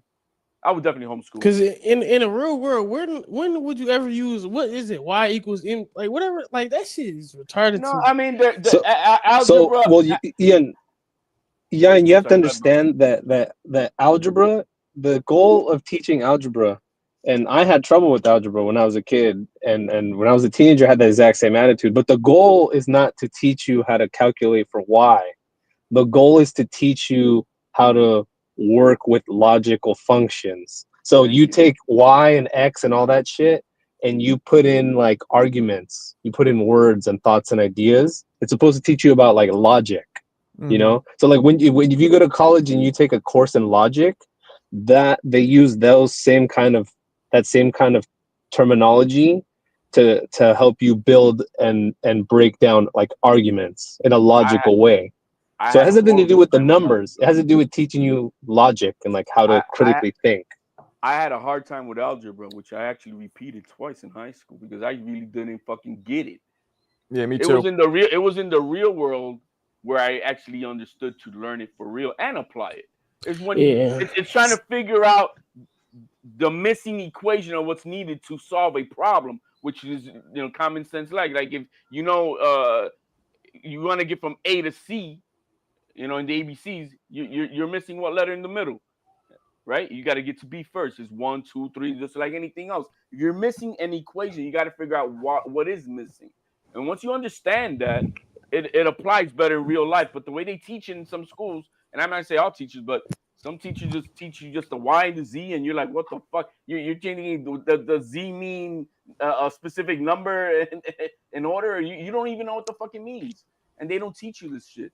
But algebra, I think out of everything else, algebra you need to learn it, understand it, because you will use it in real life, or it's gonna apply at some point, and you're not gonna know how to figure something out. That's why I say I guess I completely missed the point because I never understood. Well, I understood it, but you know what I'm saying. No, it's needed. It's needed, but you need to understand it. Understand it before starting applying it. And if you don't understand it, you're fucked. I had to take statistics in college, and that's really important. I think that's where you just deal with percentages. It's just basic like shit with math and money, and statistics is really important. I think. But I didn't have an algebra background either, HLD. So statistics, the parts of it that were algebra related, which weren't many, I was lost. Like I never learned algebra. You know, so many rules is that the way a lot of people teach it is with so many of these rules, and if you can't memorize all these damn rules for these equations, you get lost. You know what I mean? And so it can be complicated to some. And I know for a fact. And did you go to college? It's not good. Hell no. No? Do you want to, or you don't give a shit? Fuck no. Fuck. You know, it's crazy. When I was in like a sophomore, like ever since I was like little, I used to want to be like the first one in my family to go to college. But as soon as I like finished my first year of high school, I was like, yeah, I'm not. Why don't you want to go? I don't. It's not for me. Like, what about it specifically? The schooling aspect. I don't want to do. Look, I was awful. Like, I have a degree, but my GPA was like a 2 point. Like, I awful. I don't know how. You know, it's crazy. In high school, I never finished with below a 3.0. I graduated with a 2.0, like out of college. Like, it was. That's what I'm saying. Like, it's easy. In my opinion, like, I don't care what nobody say. I think you absolutely is stupid if you can't at least average a C. Well, then I guess I'm stupid. Like, no, college is different, but high school, it's all you got to do is the work. And I don't know if where any other school system. No, you get a grade just for showing up, don't you? Yo, exactly. I was about to say, when I was growing up in exactly, City, they would literally pass kids who just didn't cause trouble, didn't do it lick of work, but if they didn't cause trouble, they. So I think people that's flunking or not graduating, they just simply don't want to do it because. What's your average age? Yayan? Yayan is your name? He's 21. Yeah, I'm 21. And so you didn't go to college. So I mean, what are we doing though? Oh, I'm trying to be like my boy Mo. But yeah, I got like two jobs right now. But you're gonna try and do most specific thing. That's dope. I mean, I don't know, but I'm just trying to get my feet wet. Get your feet wet into any apprentice job out there, man. Whether it's electrician, whether it's plumbing, anything of the sort, construction. You know, you got to put in the work, show these guys that, you know, what you got, your work ethic, you know, and sometimes the most basic shit is just showing that you show up on time. You're going to sweep the floors right. You could be doing that for 2 fucking years, picking up after everybody else. But they see that you give a fuck about it. That opens doors because a supervisor, head honcho, foreman is going to like, yo, man, Jan he's that worker, bro. He's not one of these punk ass kids who just wants to lay on the job and just collect the check. He's trying to do, and it opens doors, man. Just that alone will open doors. That's what I'm saying. Like, it's the small things that's important because I show up every day. I work at both jobs every day, but I still show up every day. Never late. You know what I'm saying? Always, you know, it's the small things. But make sure you're doing it where it's. I mean, I don't know exactly what you're doing, but if it's enough, and if you could get into an apprenticeship job of any of those sorts, trust me. The work ethic goes a long ways because it's just like Jersey Bob was saying about his son. He wants to get to know the principal. And once you establish a good relationship with one of these head honchos at a job place, and they always see you just on your shit, doing what you need to do, where nobody else really wants to do it, yo, it opens doors. It opens opportunities. Trust me. Yeah, sure. I might be. For sure. I'm switching careers kind of. So there it is. Well, I never thought I would, but. Hey, Yayan, bro. Okay. What's the deal? And I've had these conversations with him, HLD. Dude, I'm 32, and I've been doing this shit for 4 years now. I see young dudes your age that get in this trade, bro, and I'm like, damn, you. And I look at them and I tell them, bro, you don't know how good you have it, because if you learn this job, if you get good at it, if it's for you, you can hack it and you protect your body. You don't be a fucking cowboy and get reckless. You could be doing this shit and living high on the hog for the next 60 years of your life. What Easy. up, CT? Yo, So ask WWE Absolutely. if they need my style commentating. I'm open. Will I'm do. ready. Yo, that'd be dope, for real. I would do it if you could hook me up. I would. I know. I don't. I'd have to brush up on my wrestling because I haven't watched it in a long time. But I would totally. All you need to commentate it. know is Roman Reigns. That's all you need to know.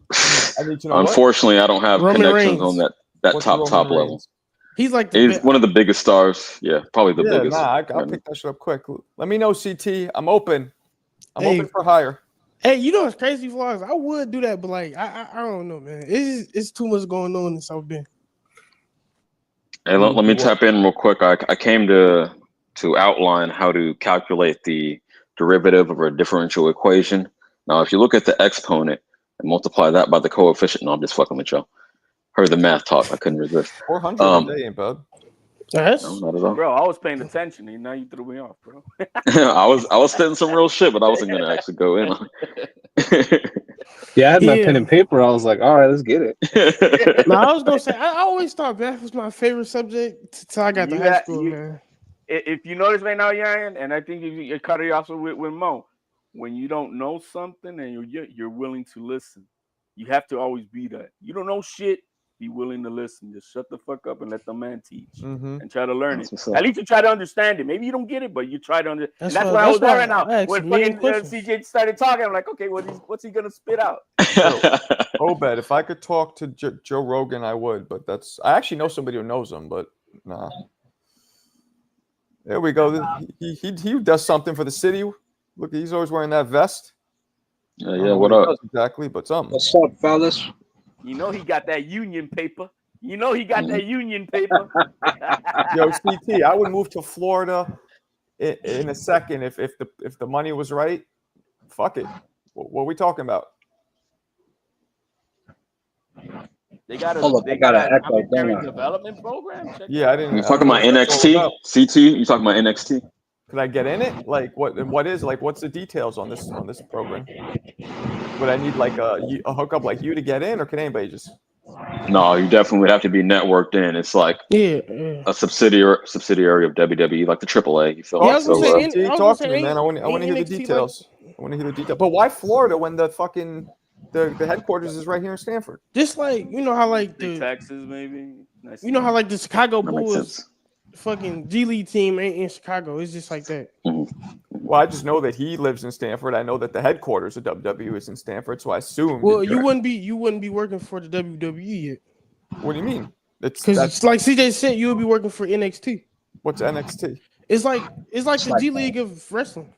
Yeah. So wait, but how do you know that's what he's talking about? How do you know he's not talking about the WWE directly? Well, I'm just going off what CJ said. I didn't. So they. Well, if he said developmental, that's their developmental program. Yeah. So the WWE established. Clarify, por favor. Go ahead. What do you do, Marco? Commentating and all the boxing stuff. We're talking about possibly doing it for wrestling. You call Bobby Lashley. You know, me and him had the jump. I don't know who that is. I don't know. I don't have his number. So unless you're hooking me up, I don't know. black wrestler. He don't know who Bobby Lashley is. I don't know if you're ready for the WWE. I would have to brush up. Personalities. Yeah. So Bobby, he's still wrestling. Former heavyweights. Yeah, he in AEW right now with Sheldon and them.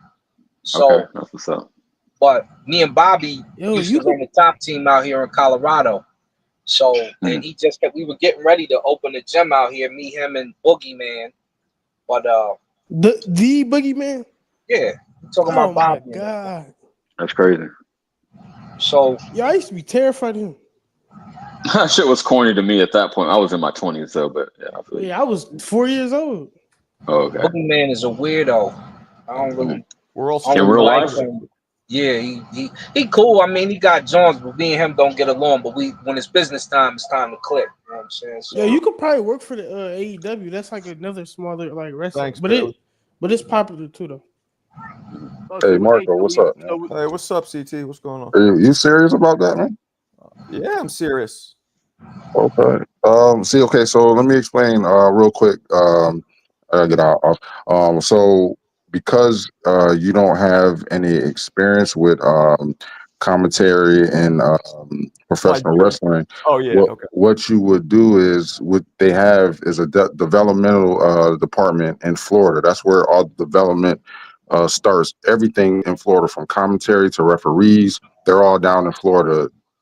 That's what their base is. That's where the NXT base is for people, for athletes coming out of college that wants to Well, let me be say this. wrestlers, stuff like that. Sorry to cut you off, but I could Yeah. also even do writing, like the way the shit that I write for my shorts. I could write that for the wrestlers. You know, Yeah, fun- they all that is in Florida. Everything is in Florida. So what you would do is just like I did. I started from the bottom and I worked my way up, and just like anything. So what they would have you do is basically commentary wrestling school and see how much you know. You know what I'm saying? They will literally start you off from the bottom, commentary on old wrestling matches, and put you with someone experienced to see how you do.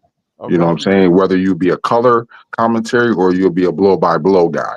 Okay.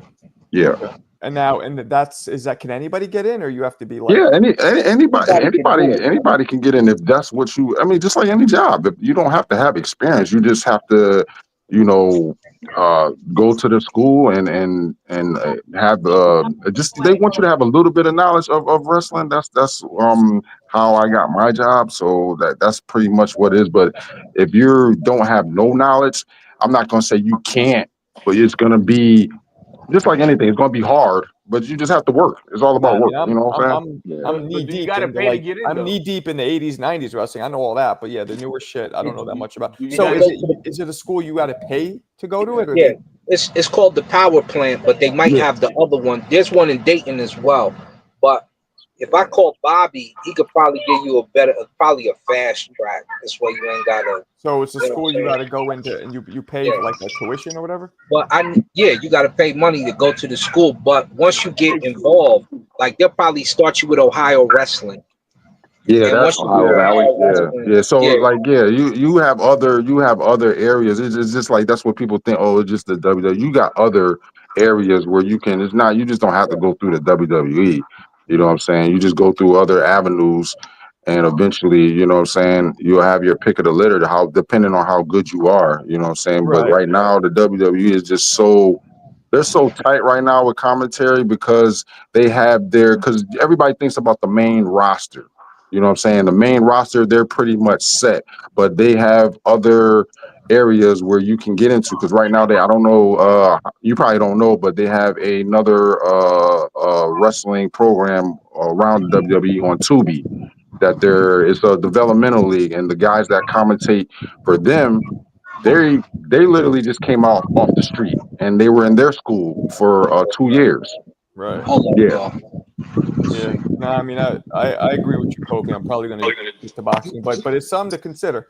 You have even my man Mauro Ronaldo in them, but you have your resume on your channel. I've been doing the boxing too long, so and I could. There's a bunch of shit that's been offered to me. Marco, this is what I'm gonna say about you. Not about you, but this is why I think if you even do take the WWE route, that can't. No, I'm just saying that could probably lead you to the boxing route. I'm already almost at the boxing route. I'm like it's like the thing I don't like about the WWE route is, first off, I don't know much about it now. I don't love it. And I don't have all these years in it. But you get the experience commentating though. In it.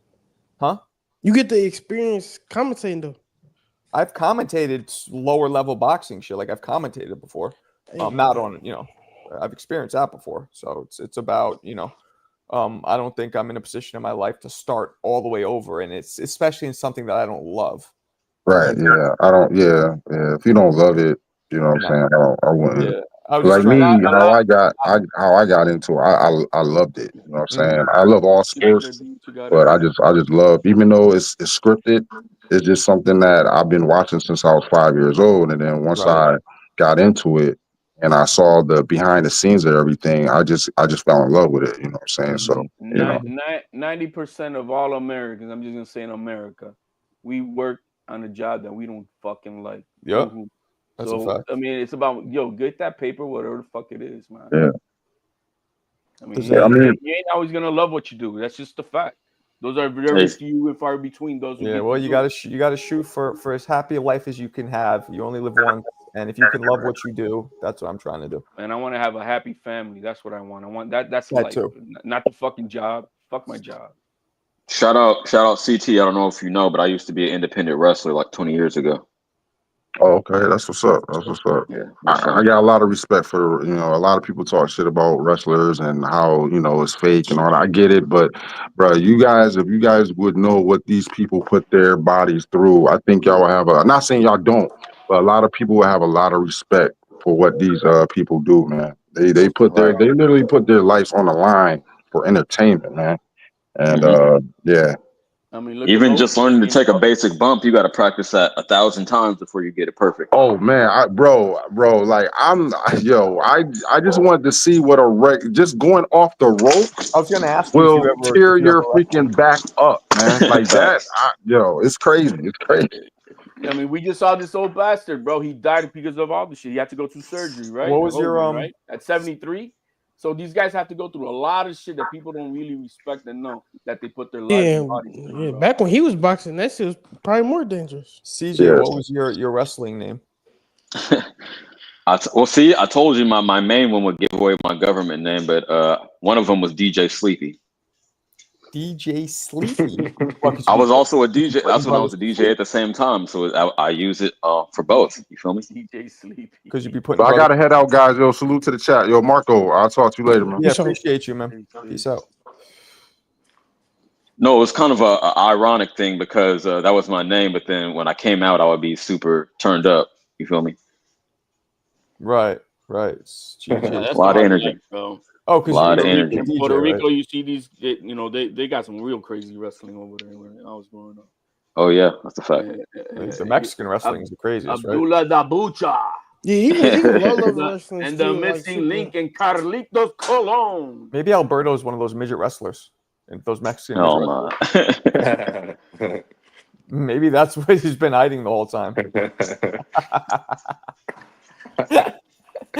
That's funny. Fucking punk. Yo, so and Billy's fighting Lester. Damn, Marco, you got okay. Right? I hear you. I got what? You got beef? Nah, he's just a. You don't care for the way he treats you, like when you're not around, or even in here. He's starting to rub me the wrong way a little bit. Yeah, he's starting to slightly rub me the wrong way. Yeah, you've seen his true colors. Yeah. I mean, I kind of already knew them, but it's like, at least don't do it when I'm there. Like, have that respect. Like, I know he talks shit, but doing it when I'm right there, that's mad disrespectful. Right. I'm a pretty good judge of character. Anyone who has a problem with me is probably not a good person. Well, is it who we talking about? Who we talking about? Alberto. Is it better than what? Is it better to have a disrespect in front of you or behind your back? In front of me, I respect that. No, so I know who the kind of person he is, right? Because he's been in these rooms from jump. But at least have the respect to curb it in front of people. To, you know what I'm saying? At least, because I know he's not going to stop feeling or talking that way no matter what. So it's either I ban him or I deal with him. And he's not that bad where I want to ban him. But it's like, at least have the respect in front of me to fucking not say anything. You know what I mean? That's how I feel. He doesn't pull up on the panel and talk that shit. It's like, it's duplicitous. I know how he is. It's not like I didn't know. Duplicitous. It's not like I didn't know. Like, I knew, but you know what I mean?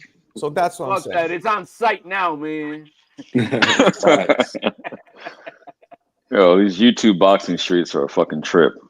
A lot of issues, man. How many people can say that? And some of the greatest athletes. I know, man. How did your favorite fanboy turn against you, bro? Because I mean, he's always complimenting you. Because of CJ. That was it. Yeah. Because well, look, Alberto was because you were being reasonable and just playing the middle and like, okay, maybe CJ overreacted. He wanted you to like stand out for him completely. Like, what the fuck? No, what it was like Alberto would come in here and he would like look people up and then start calling people PDF files. And Oh yeah, even before me. Yeah. Say that they're in jail, just saying nasty shit. And I'm telling you, I looked it up. Just start talking bad about people out of nowhere. So that's what first struck me. I'm like, why? What you mean? He started like stalking your ass and looking into your shit. Everybody, not. I'm sure he's looked all of us up, but not me or other people. But I'm sure he has. So me too was crazy. You too, yeah, right. So like he would come in, he would pick fights with people, and anybody who would respond to him, he'd start going really hard on them, looking them up, like kind of. Why you want that piece of shit on your panel, man? I mean, fuck him. Hey, man. You saying? Hey, man. Yeah, there it is. And then one day he went. I guess he went a little too far and upset CJ, and then I was like, you know what? It's too much. Well, because he had to look into my shit to know that I lived in Vacaville. I mean, bro, that's crazy. I mean, he said that you and E-Rock would talk about Vacaville. He said he didn't look it up, which you guys did, but whatever. Either way, his whole past. I'm 99% sure that was after the fact, after he put it out there, because I was actually trying to be discreet. That tells you how crazy the fuck he is. Because how much time do you have to just waste on fucking, like stalking fucking dudes? Yeah, I'm gonna say it's crazy. We got 3 dudes from the exact same area. Like that's crazy. What do you mean? Mo's not from Vacaville. No, me, Mo, and Vlogs, we're all in proximity. How far? A 90-mile radius. Oh, say you work in Vacaville. I would say 90, but Sacramento and the Bay, because it takes a half hour to get to Vacaville and another hour to get to the heart of the Bay. So yeah, about 90 minutes. Okay, I don't understand this one. Some of you guys help me. Use your logic. Life is designed to blind your gifts. People will do that. Well, what's he saying here? He's being mad about choosing shit, I guess. Like, if you have a gift to do something that you love, but then you fall into doing something else instead of doing that, blah, blah, blah. Do what I love. Okay. And then this is true, though. Alberto did grow. That's another reason why I don't kick him out. Because he seemed to temporarily. He seemed I can go back. I can go back to my old ways sometimes too, but yeah. Oh, so this stuff wasn't recent that you guys were talking about? No, yeah, it was like yesterday. I was in Johnny's room and he was just shitting. I was in Johnny's chat and he was just kind of shitting on me right in front of me. It was just not blatant, but enough to where a lot of other people saw it. But he's so easy to cook to drive him off, bro. Like, what the fuck, bro? Yeah, you don't see. I've had him blocked for so long. I don't see his shit, but I believe Marco. And then this is why I love Clarissa's hilarious. She goes, you know what? This is why. The shit she says to him, to me, is worth it. Like I like to have him in the room so he can just go at it. Yeah, he doesn't go back at her. He tried get in the kitchen or something. That's come on. He's not as clever as Clarissa. She'll outwit him. This guy's a weirdo. I thought he all them gay shit that he be doing on it, but he's really super weirdo. Sneak this. Hey, do you think those troll accounts are him or not? Yes. Maybe. Y'all got it. No hesitation, bro. Yes. Maybe. Which is pretty what the fuck? Yeah, maybe. Yeah, go ahead. Hey, I see those troll accounts make donations sometimes, so that's definitely not Alberto. That's cool. Not the Marco no-nose boxing, but the Tutti Frutti ones that just pop up. And that's another thing that the guy E92. Mm-hmm. I think that's him too. He says a lot of shit to me too. But what kind of bothered me was he was sitting there dropping mad super chats to Johnny. He's never sent me one. And he shits on me on top of it. So I was like, okay. Hey, people have their favorites, but I don't hate on anybody. That's unnecessary. Yeah, but he sent 3 or 4 in the 30 minutes I was on his show. It was like he was dropping them like it's hot.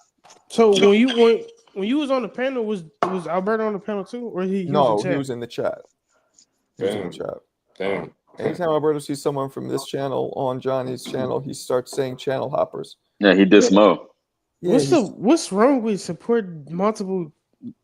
That's stupid. Weirdo shit. Very bored housewife behavior. And plus, when he does the exactly same shit. No, it is. Am I wrong? That's very bored housewife behavior. Hey, am I the only one finding out that and Billy's fighting Lester Martinez on the undercard? Yeah, they dropped the undercards today. Oh, yeah, we talked about it a little earlier. And Billy, I didn't know that. One of the fights, you guys call me whatever, it might be casual, whatever you want to call me, but I never even heard it. Both fighters on one of those cards. I'm like, who the fuck are they? The Muhammad guy or whatever? And Billy's is it on the Ring Twitter? Is that what it's on, or where is it at? It's on. Yeah, the Ring released it. Yeah. Okay. While he's doing the same thing. E92 getting sparked when I see his name. You got him, Wavy. Yeah, man. But for the most part, the community, like it's cool people. Like this is usually not bad. He's probably the only one, really. Yeah. Marco. Well, there is one other one, but I'm not going to say that. Okay, But yo, Marco, you're acting like I only got beef with one dude. No, like I have beef with two on your channel, and then other channels I go to, I ruffle some feathers. Oh, Vega? No, I don't even count that one. Who? You know what Chicago said? He's blocked. I don't even think he comes in anymore. Bro, Chicago's a joke. Don't take him serious. No, I didn't. I didn't even react, but he said some unforgivable shit. I'll tell you that. No, he's bad. Bro. Yeah, don't even take him serious, bro. Just like Tio, that's I still low key fuck with Tio, but like I can't just take away He's what like he said. Tio. What do you mean he's like Tio? Because they both say racist shit. Yeah, but Tio ain't said nothing lately, but it's still in the back of my mind. Like, you know what I'm saying? Of course. Yeah. Now Chicago is like. Remember that time he came in and he was being like, his voice was different. He was all calm and talking about Jesus. Oh yeah, when old boy passed, but then the very next time he was back on his bullshit. So that was fake. So weird. I didn't even know it was him. Who His passed? voice literally sounded different, like calmer. Like I was like, who passed away? Maybe I forget, dude from TVV. From TVV, Rico, Spider Rico. What? That's right. Yeah. What? I didn't know that. You don't go on TVV. I'm surprised you know who Spider Rico is. He used to come here all the time. Oh yeah, that's true. Did they build the statue in his name, man? Like they were saying and shit. He died, and it's funny because remember when he started coming in my room and bugging out and he was obviously going through something because he passed, took his own life, unfortunately, like not too long after that. Because he just out of nowhere started freaking out on me, and I heard about other people. I heard he would go in the other rooms and say crazy shit. Tio was trolling, boxers be saying wild stuff. I don't hold anything. All right, well, Jack, you're on you, right? You're half black. It didn't bother you that he said all that. I'm not saying it bothered me. It's just more so the fact, like, we know you're doing it for attention. Like, it's other ways to get your name out. I feel like it wouldn't bother me either, but I'm not fucking black, so obviously I can't give the real perspective of knowing what it's like to grow up black. No, it is so transparent. Like, why do you have to stoop to that level to try to incite a fight? It's just like, again, I respect the WWE shit to some level, but don't use racism. That's not a selling point. That's some bullshit to me. That is bullshit. What Tio was doing, that's bullshit. Yeah. Spider Rico. I don't respect that. Dudes, and that's the last time. Hopefully, I'll mention his name. But dudes like him and Alberto think they're way more clever than they actually are. Like, you're not gonna provoke me into getting the reaction you want. Like, I see the play from a mile away. But I see the selective outrage within that, because I see Keyshawn Davis sending himself bananas and watermelons to incite excitement for a fight that nobody gave a fuck about watching, but nobody calls that out. And that to me would be more insulting. Wait. Keyshawn sent bananas and watermelons. I faintly remember what you're talking about, but I don't think he sent it. He sent himself that shit. That's the same shit that Top Ring does to create a buzz on anything. Well, you're assuming that. No, I'm not assuming that, because I called them out, and they know what's up, including Bernie the retard. They know what's up. Now the problem is that that right there was obviously not Bernchek and nobody else. That was team fucking Keyshawn, including Najee was in on it with his bullshit, trying to make it a big deal for the homie. You're painting a picture. None of that is confirmed. Yeah, bro, it is what it is. I wasn't born yesterday. Now you were born in 1937. Nobody cooks his ass about that. And when I call them out to their face, there's also a zero fucking rebuttal. Well, you can't cook somebody based on you connecting the dots. I'm not saying you're wrong. Yo, peep game. I'm not saying you're totally wrong, but it's different. On a panel, hold on, let's relax. I'm not saying you're totally wrong. That's a possibility, but it's unconfirmed. You're just like, oh, it seems that way. Whereas we have Tio on camera saying shit directly, which is 100%. True.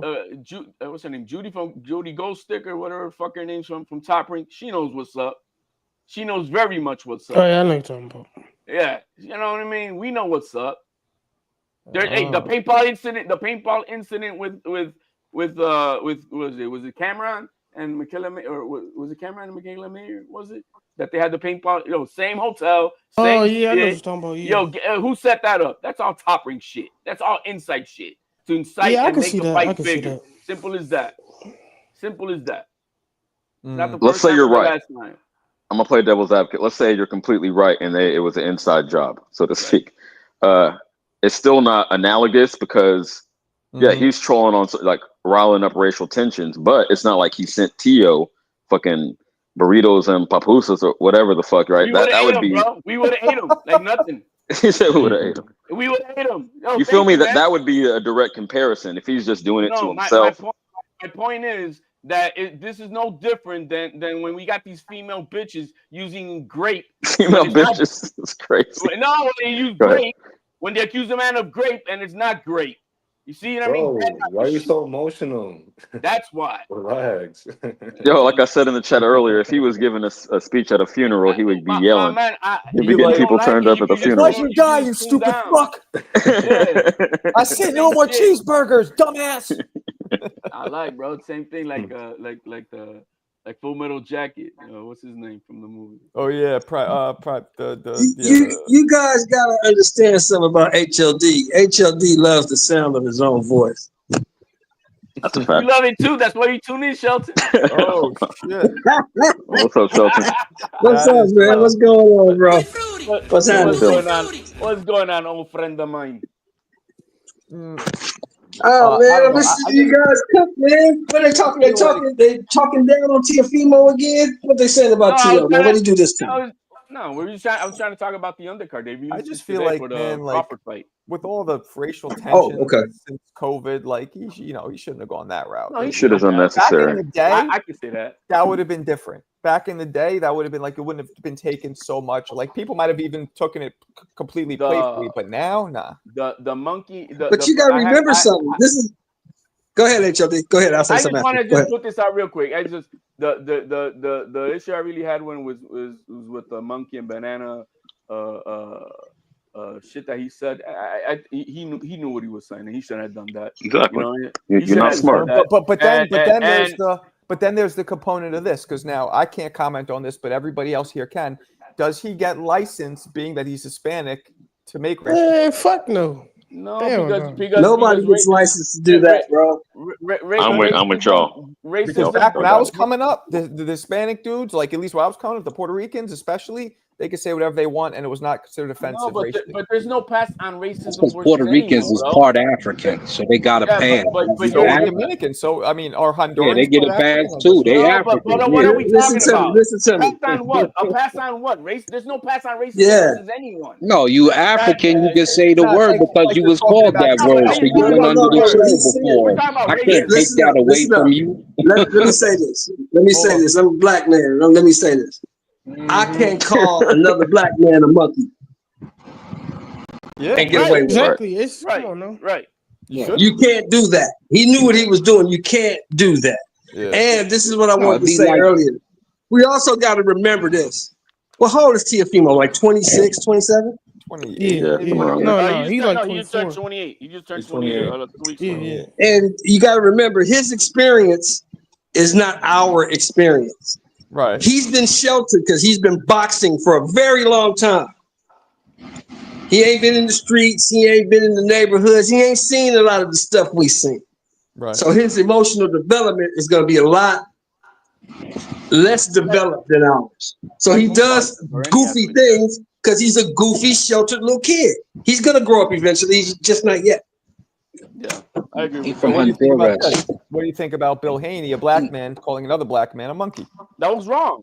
When? Oh, Bill Haney's being an asshole. Obviously. He's just being an asshole. And Bill Haney is cruising for an ass whooping. Because he's going to say the wrong thing to the wrong person at the wrong time and get his ass whooped. That's what's going to happen to Bill Haney. So for him to do that, he's obviously trying to stir the pot. But the fact that he's a black man, obviously, he gets the pass to say that. But a lot of people not a pass, bro. When you say he gets a pass for that, bro. It's like Ali when he said the phrase, "Come here, gorilla. We in Manila." Like, yo, you know better than doing that. I didn't fuck with that either. Exactly. I'm consistent. It had more class and it was still disrespectful than what you see today. But for back then, that's all they talked about. They was mad like Ali. Black Americans hated Muhammad Ali for the shit that he was saying. People forget. HLD, don't people forget that when Ali was when he was active, he was the most hated man in the game. Nobody liked It was Ali. Ford shit, exactly. I'm glad But you you know said what the it. Ford craziest shit. thing was about Ali? The dopest thing was he was so genius. He was lighter skinned than all his opponents, yet he had everybody Exactly. calling them Uncle Toms. You know why? Because he was with That's the why the nation black man and they is a weren't. little Manila. Because he was a Muslim. Because he was a Muslim and they weren't. Fuck that shit. That's what I was gonna say. That's a fact. But he started But there's it. no pass. Look, guys, there's no pass on. And he did it in the civil rights on any movement. of that Was the shit civil versus rights anyone. movement arguably more racial tension for black people than like since the George Floyd? Well, let me ask you this, Marco. Yes. At There you that go. time, He did it then. hold and on, nobody y'all. really said anything. At that time, who was the face of the civil rights movement? Malcolm Martin Martin Luther Luther King, Come on, Malcolm Marco, that's X, history. and Muhammad Ali. Exactly. You're supposed to know this stuff, Marco. This is Black history. I just said it. Shut up. Nah, I'm just playing with you. So the face of the movement at that So he time, the can do that. face of the movement could say whatever he wanted to say. Okay.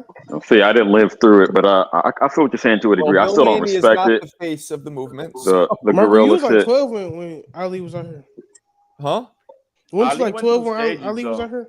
No, I wasn't even born yet. Shut up. Ali went through stages of who he was as a man and developing and Hey, who we he all ended did. up being. Right, and you can see that who he was at one point and his way of framing of thinking while he was learning life and learning what he was trying to learn within the Muslim community to what he ended up being was two different people. Let me You know just what I mean? welcome Shane real quick. All right, sorry. All right, I'm gonna say this. Shit, I lost it for a second. This is like the only. This is like a multiracial barbershop. We're all just chopping it up. Boxing is so slow right now that you never go into a barbershop. I wouldn't go to the same barbershop as Marco, for instance. But this is nice. It's cool. I don't go to a barbershop, you insensitive prick. Why not? You do your get own. the same Come on. goddamn cut. Why not? You probably get the same cut. That's the reason why. That was part of the joke, but I guess you missed it. All right. But actually, kind of like he was saying, I don't hold on all this shit to boxers, bro. Boxers are bro. I don't come from that cloth of insensitivity. Beyond that, I mean, I grew up watching Sanford and Son making fun of fucking Puerto Ricans all my fucking life, and we were all laughing at my house. So I don't, all that shit that where we are in 2025 today, where we trying to make, oh my god, a comment, a word like it's capital murder. Like, no, man, we are a bit overly sensitive. Now, is there respect lines? Yeah, but it's boxing at the same time. I want to fuck you in the ass, Mike Tyson shit, and or whatever the fuck anybody else says. It's boxing, bro. It's boxing. Yo, I'm gonna say this real quick. Being from Northern Cali, I'd say like second in diversity to New York City, because y'all got like it's more dense, I guess, out there and different races. But I had all kind of friends growing up, from obviously black friends, Mexican, white, straight up white, Jewish, and I think it's fake as fuck to not acknowledge the differences. Like, we would joke on each other all the time about race, and that really diffuses the tension, you know what I mean? And like, instead of being fake and acting like the differences don't exist, no, let's make fun of it. You know what I mean? Let's chop it up on that note. That's Let me ask the panel this. There's also a difference when you're all friends, right? Mm-hmm. And you chill with each other, and you be like, "Oh, shut up, eat beans and rice," or whatever. No. That's different when it's a group of friends as opposed to some of the shit. Like, I think that's why growing up was more like that. We were all friends. You couldn't have the shows like Sanford and Son, All in the Family, all these type of shows in the 70s that played just like my man was saying. They just played on our differences. They were funny. Yeah, and we're thick skinned, and we didn't grow up like bitches like today. Nah, in New York, man, they were brutal. They would even make fun of me, telling me to go eat, Bulgarian rock soup or what, or would you ride a sheep to school in Bulgaria? Like, we would all just fuck with each other. Yeah, exactly, that type of shit. Let me not ask like this. not Let me racial ask this. slurs and shit, but yeah. Go ahead. But let me ask this: who here on this panel hasn't said something in their house they wouldn't say in public? Everybody says something in their house they wouldn't say in public. I don't know. I'd be okay. So that's what I'll tell the a point woman. HOD is making. That's the point HOD is making. Stop I'll acting tell like a the woman shit to don't adjust exist. inside the house and outside. Fuck that. I'm just Well, what I'm saying is stop acting like the shit don't exist, and stop acting like people don't say shit that's out of pocket. Like T.O. or these guys you see in the limelight are the first people in the world to say some stupid shit that's out of pocket. People do that shit all the time. But still, you should be more mindful. If you're a public figure, you got to take that into account. Exactly. The impact. If I say some wild shit, is The not main the reason same. why most people Well, probably but here's the thing, though. But here's the thing: he's learning it now, right? Didn't he learn it? Ain't he learning it? he did it on purpose. Though. He's He learning wasn't- it. That's the difference. He's a though. grown-ass Hold on, man. hold on. Teos wasn't a slip up. He was on purpose stirring the pot. He's a That's grown ass Yeah. man. Right. And That's it what I'm worked. saying. Everybody And he was talking learned- about him. And everybody was talking And about he him. learned that shit ain't cool, right? He's learning that shit ain't cool. Right. He ain't did Time will it tell. since. That shit ain't cool. Let's keep it bro. real. He ain't did it since. Look what he did with Turkey. He ruined his whole shit with Turkey because he had to go call him a dictator. Like, what do you Well, that's do? not Doing racist, anything, though. bro. He still No, got it's that not time. Hey, that but look. it's racist. It's the fact that he doesn't know when not to say shit. Right. What did he say? What was the contract supposed to be? No, Marco, Theo what was the just- contract supposed to Theo be? Came out one day and goes, "I've just gotten fired," and then somebody was No, like, what was his contract supposed to be, Marco? The fight he turned down was supposed to be with Turkey. I don't remember. How much was it? A lot. 11 million. Okay. 11. Yeah. Well, 8 million. 8 million? Well, he learned an $8 million lesson. That's what he Not learned. really. Well, Hopefully. or because he might have ruined all future business dealings. Right. It's not just that one That's fight. on It's- him. That's on him. He opened his mouth. When you're a grown man, one of the components of being a grown ass man is being able to stand on anything that comes out of your mouth. If you say it once, you can say it again. I said that. I got to stand on it. He got to stand on it. Go work for Pro Box, motherfucker. Or apologize. The problem is he's still gonna have this. He's still gonna fight under Turkey. Is that what you guys don't get? I think Shit, he is, you too. fucked up. You gotta eat that. He probably You will can't. fight with Ain't nobody got a coddle to do. He got to eat that. He fucked up. Turned down You got to the- eat that. He just turned down the fight for less money, and that's it. They're still gonna have to honor the contract. That's what I'm saying. I think him and Shakur are really gonna happen because I think it's really gonna happen though. Because You think so?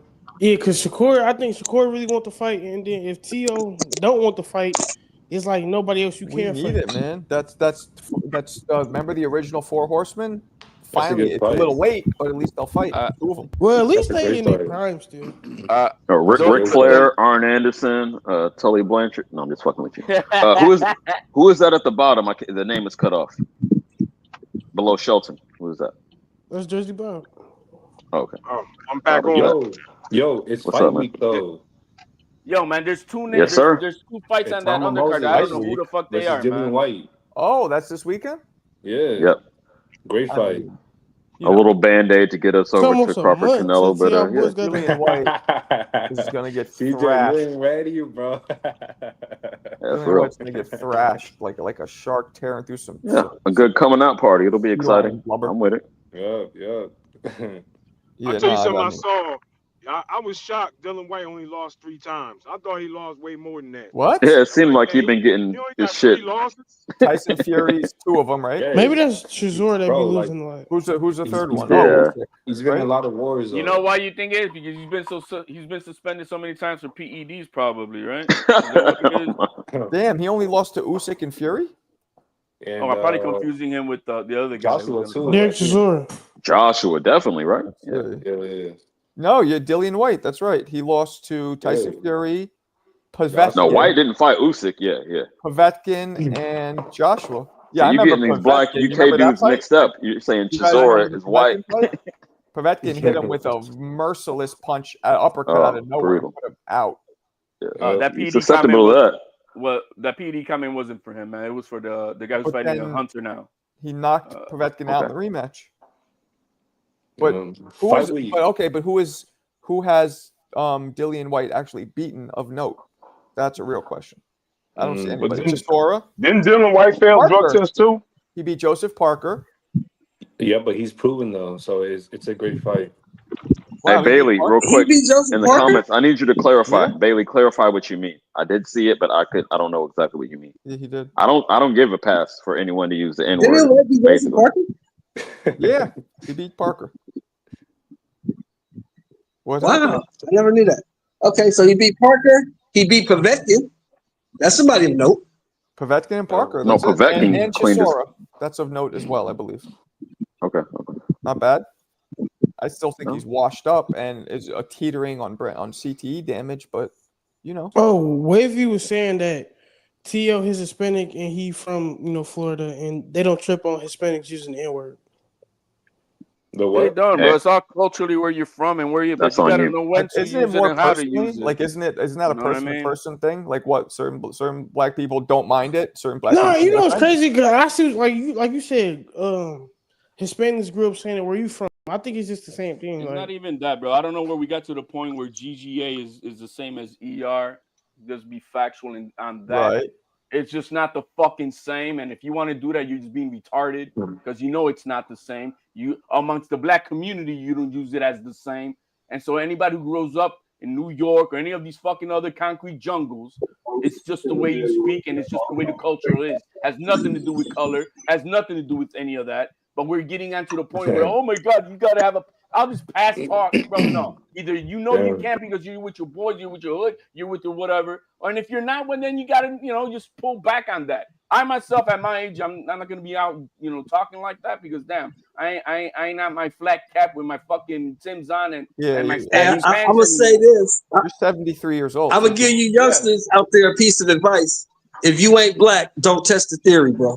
Don't test the theory. I say abolish it altogether. Period. You never know. So wait, let me ask you this: if somebody says it because they're rapping the lyrics to a song, for example, how's that? And I don't do that. By the way. I'm just curious. Yes, you do. That's why you asking. Nah, no, I don't. I actually don't. But let me tell you something. Is that okay, or would that be offensive? I don't mind personally.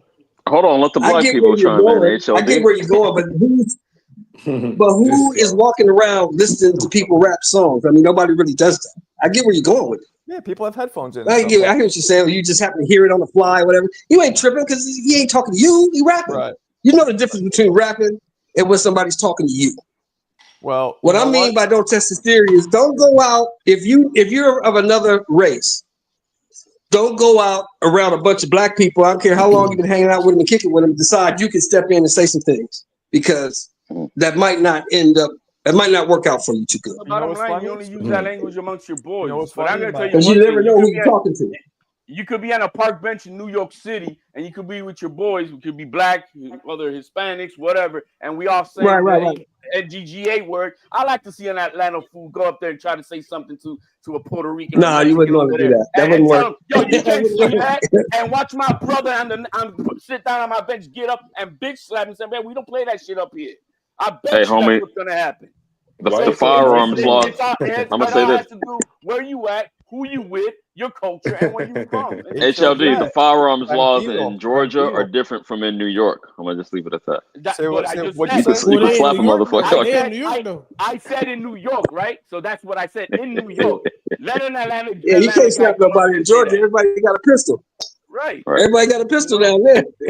But it's just not gonna happen. I'll tell you one thing though. So those of you remember my son's story where he said something about Swiss cheese and the cops, the school called the cops. So the same school, a kid was walking rapping a lyric, and the lyric has something to do with gun violence, and they did the same shit. They fucking called the cops. They had to search his house for guns because he was rapping a fucking rap lyric, a known lyric too, but they still had to call the cops. Yeah. But that's your fault, though, Marco. That's all your fault because you live in goddamn Connecticut. So that's your fault. If the black community is interpreting as the same that, as ER, then I think that word needs to be abolished from your vocabulary, period. But is that crazy? Is that what you're saying? That it means the same GGA and ER, even within, then the word needs to be abolished. Well, seems like a lot of words are moving towards that. Not just that word. People don't want to. People can't stand hearing them no matter what they are. Fuck about it, bro. I'm not saying that. Hey, HLD, I'm gonna put it like this: the GA would be like a 6.5 or a 7 on the offense scale, and the ER would be a 10. So it's not the same, but it's both. Both are out of pocket. So you're offending yourselves amongst yourselves on a 6.5. Does that sound smart? That's a good point. We mean it differently. It's just different, man. It's cultural. No. I just said that. It's not the same. We don't mean it negative. When you're saying it in the culture in New York City, it means the same way that just the way you use it. Exactly the same way. Yeah, you wouldn't like the streets of New York then, CJ, because the Hispanics use it a lot. And I walk through the streets of New York. No, I'm saying you wouldn't like it. You know what's a trip, though, Marco? Let me say this right quick, HLD. Hold on. Let me say this right quick. You know what's a trip? You know what really took the N word out of my vocabulary, and you're gonna laugh when I tell you what. what took the N word out of my vocabulary is talking on this internet. Why? Because I don't know who I'm talking to. Yo, that's why I don't be. Have no idea who I'm talking to. And the one thing about a grown man, I don't want to offend another grown man for no reason at all. I'm gonna give every grown man the respect he deserves until you give me a reason not to respect him. Unlike HLD, who loves offending people, that's a great way to look at life. Yo, me being me, even obviously being Even black, if I'm offended, I wouldn't. I treat it like intermittent fasting. I do it like once a month. I'll use it. You feel me? No, you said it once and it threw me off. I was like, what? I know. I've never heard you say that. Yeah, see, that's why I always try to, refrain from saying it. He's saying it a lot. Yeah, what you talking about? Now, don't get me wrong now. You fuck around and piss me off, I might, Sheldon, where are you from again? I feel you. I'm from Los Angeles, California. You grew up in LA? Damn, Cali in the building. I grew up in South Central. Oh shit! I grew up in the 60s. My 60s, yeah. My Jeremy You Williams. talking about the 60s or the 60s? He's from Long Beach. The 6-0s, my man. The 6-0s. I grew up on Slauson Crenshaw. 59th and 7th Avenue, to be exact. He was an insane. You said it. He was an insane crip. Long Beach insane. That's what he was. Yeah, briefly, but he was busy fighting. So he said to get in, he got jumped in, but he had to beat up three guys at once. Three guys at once, and I'm just like, didn't they know you were a Well, fighter? I'm gonna tell you, he kind of embellished that a little bit, because when you get jumped in, you ain't doing the beating up. You're getting beat up. Exactly. No, he said he had to. He had to fight three guys, and from what he made it seem like, he could fight back. He didn't just have to sit there. Yeah, you can fight back. You can. You can. He was a national amateur champion already, like 10 times. So I understand, but let me tell you this. This is what happened. Hold on, let me just say something. They stick the three on him, right? Listen to me. They stick the three on him, and if he gets the three, then they stick three more until they whoop his ass. Well, that's a jump. But if it was me and I was ahead of the Insanes, right? I was the leader. I would probably pick a different tactic instead of jumping in a fighter. But well, it's either that or go kill that dude right there. That's how. That's how I do. Hey, how about you pick a card? Hey, how about you pick a card from the deck, and if you make it, you can join the gang. Hey, Marco. What's up? Hey, Marco. What's up? Hear me out. I'm listening. Whoever joins the fucking gang is a fucking moron. Let me tell you that. I agree too, but Now, let me address Stay Wavy in the chat real quick. That's an individual thing. I don't do that. Yeah, you can't speak on something you don't know about. You never grew up around. You weren't in. A whole lot of smart people joined gangs, got out, became activists, became CEOs, became business owners. So you can't just make a blanket statement like that, bro. Especially when you don't know nothing about it. There's a huge difference joining a gang in the 60s, 70s, and maybe 80s compared to nowadays. Back then, it's because you really had nothing to look forward to. In a household, you poor, you broke, and you collect with you can't be like that. But nowadays, you got these suburb bitches for no reason joining gangs. You know what I mean? Like you got both parents at home with two good jobs, and you still want to be a thug. Like what? Yeah, for clout. Just because I think it's cool. There's no reason for that shit. Yeah, but we gangbanged in the 70s. We started gangbanging in the 70s. Basically, we started gangbanging because we was hungry and we wanted something to eat. Right. Okay. Wasn't shit at home, so we had to go out and get it. Right, you're gonna put some whatever the fuck you. That's why we was made. Yo, Sheldon, I've been to LA, and every alleyway looks like where they shot Ricky. All of them. Yeah, all of them. Yeah, South Central. Yeah. Now you go to Beverly Hills or Calabasas, or you go to Fontana. It don't look like that. Right. Nice, but the places you were was in the hood. Did you ever call people mark ass busters? Me? Yeah, that's the way you address that too. I'll call people mark ass busters in prison. So, yeah. Oh, damn, Sheldon. Okay. You ever tell me? Call them mark ass busters in the military. Call them mark ass busters in prison. If you're a mark ass buster, you're a mark ass buster. Don't matter. Y'all remember Don't Be a Menace when the cousins met up, Sean and Marlon. They were cousins in the movie. Like, yo, what's up, you old? He said, "What's up, you old fool dog, marky ass trick? Give me some love." That shit was funny. That was a funny ass movie. That shit was hilarious. Hell yeah. Yeah, his character. Man. Back to what we was talking about though. Yeah, T.O. knew what the fuck he was doing. The shit just backfired. That's all. So let me ask y'all, everybody, a question. I teach. So I be in school, and these black kids be saying the N words in front of the white kids, and I say to them, if that white kid says something, would you be mad? Yeah. That's why I tell them I can't be with that. You can't say the word in front of them, and if they said it, now I'm mad. That's some You gotta know. Here's the thing, though. You gotta know. They gotta know that that word is not allowed for. You can't say that to a black person. Your But you parents should can't teach you that. freely say that in front of them, like you just N word, N word. I'm like, yo, will you stop talking like that? Oh, I can say it, they can't. That, and then they come back, they say it, then you won't want to fight. Like that make any sense But to here's me. the thing, though. Here's the thing you gotta look at. Okay, I hear your point, but here's the real life answer to that. You can say whatever the hell you want. That's where I was going. Yeah, just be willing to accept the consequences of what come out of your mouth. Yeah. All I gotta I say, feel if you a on a brother- philosophical level, Bob, but yeah, the reaction is going to be different. So I mean, if a brother's calling me GGA, bro, that's open though. That we on the same path. That I can talk with you about like a homie, bro. Simple as that. well, if he addresses exactly, you like that, then obviously he's with it. Right, So that's and just so- that individual. And so That's I'm that just saying individual. at that point, now we just openly saying it and without like no, just like Shelton was saying, you don't know who's gonna offend or not offend and whatever the fuck. So you don't address someone you don't know like that. You know what I mean? Obviously, there's some common sense that goes along with it. But if you call it And me, those little white on the same kids, thing. their parents should teach them that shit at home. Their parents should teach them that shit. Don't say this in front of these people. Because if it's supposed to mean the offensive of a GR in a derogatory manner, then it shouldn't be used at all. Period. Not stand on that. If that's the way it's going to be taken, that's offensive, then it shouldn't be used. Period. Because we look And I like a told bunch of Marco, fools calling each other that shit. man, it's because I'm from South Jersey. Man, there's always been white kids that get away. These white kids that have a bunch of black girls. White kids get away with saying the N word, and nobody says nothing to them because they get a pass. It's been like that. These kids that get a pass, they are supposed to be down with the culture. Nobody say anything. But if So are some they other getting white a kid, pass or they're accepted? I think it's they're different. accepted. They're accepted. They're accepted. That's this new shit you talk about. I don't know nothing about that because I've never seen it. That's just new shit.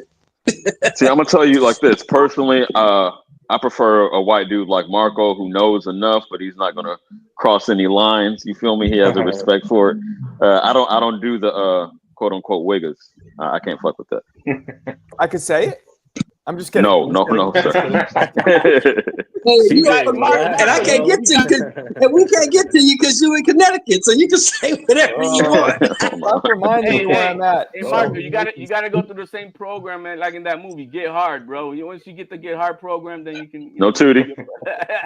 No Tootie. The one with Kevin Hart and what's that guy? The Rock. No, the Kevin Hart and that white comedian. You know him, bro. That white talk goofy. Will Ferrell, bro. Will Ferrell. See, I don't fuck with Will Ferrell. I think it's corny. I don't fuck with him. Bro, fucking Marco is And we gotta be realistic, gentlemen. And y'all ain't go NWA era. You already know there was just as many white fans buying NWA as blacks, and you know they was singing them songs, saying them lyrics. If not more. You know it. How you think they got rich? The majority of How you the think they got albums rich, bro? bought were from like teenage white kids, suburban white kids. Exactly. Yeah.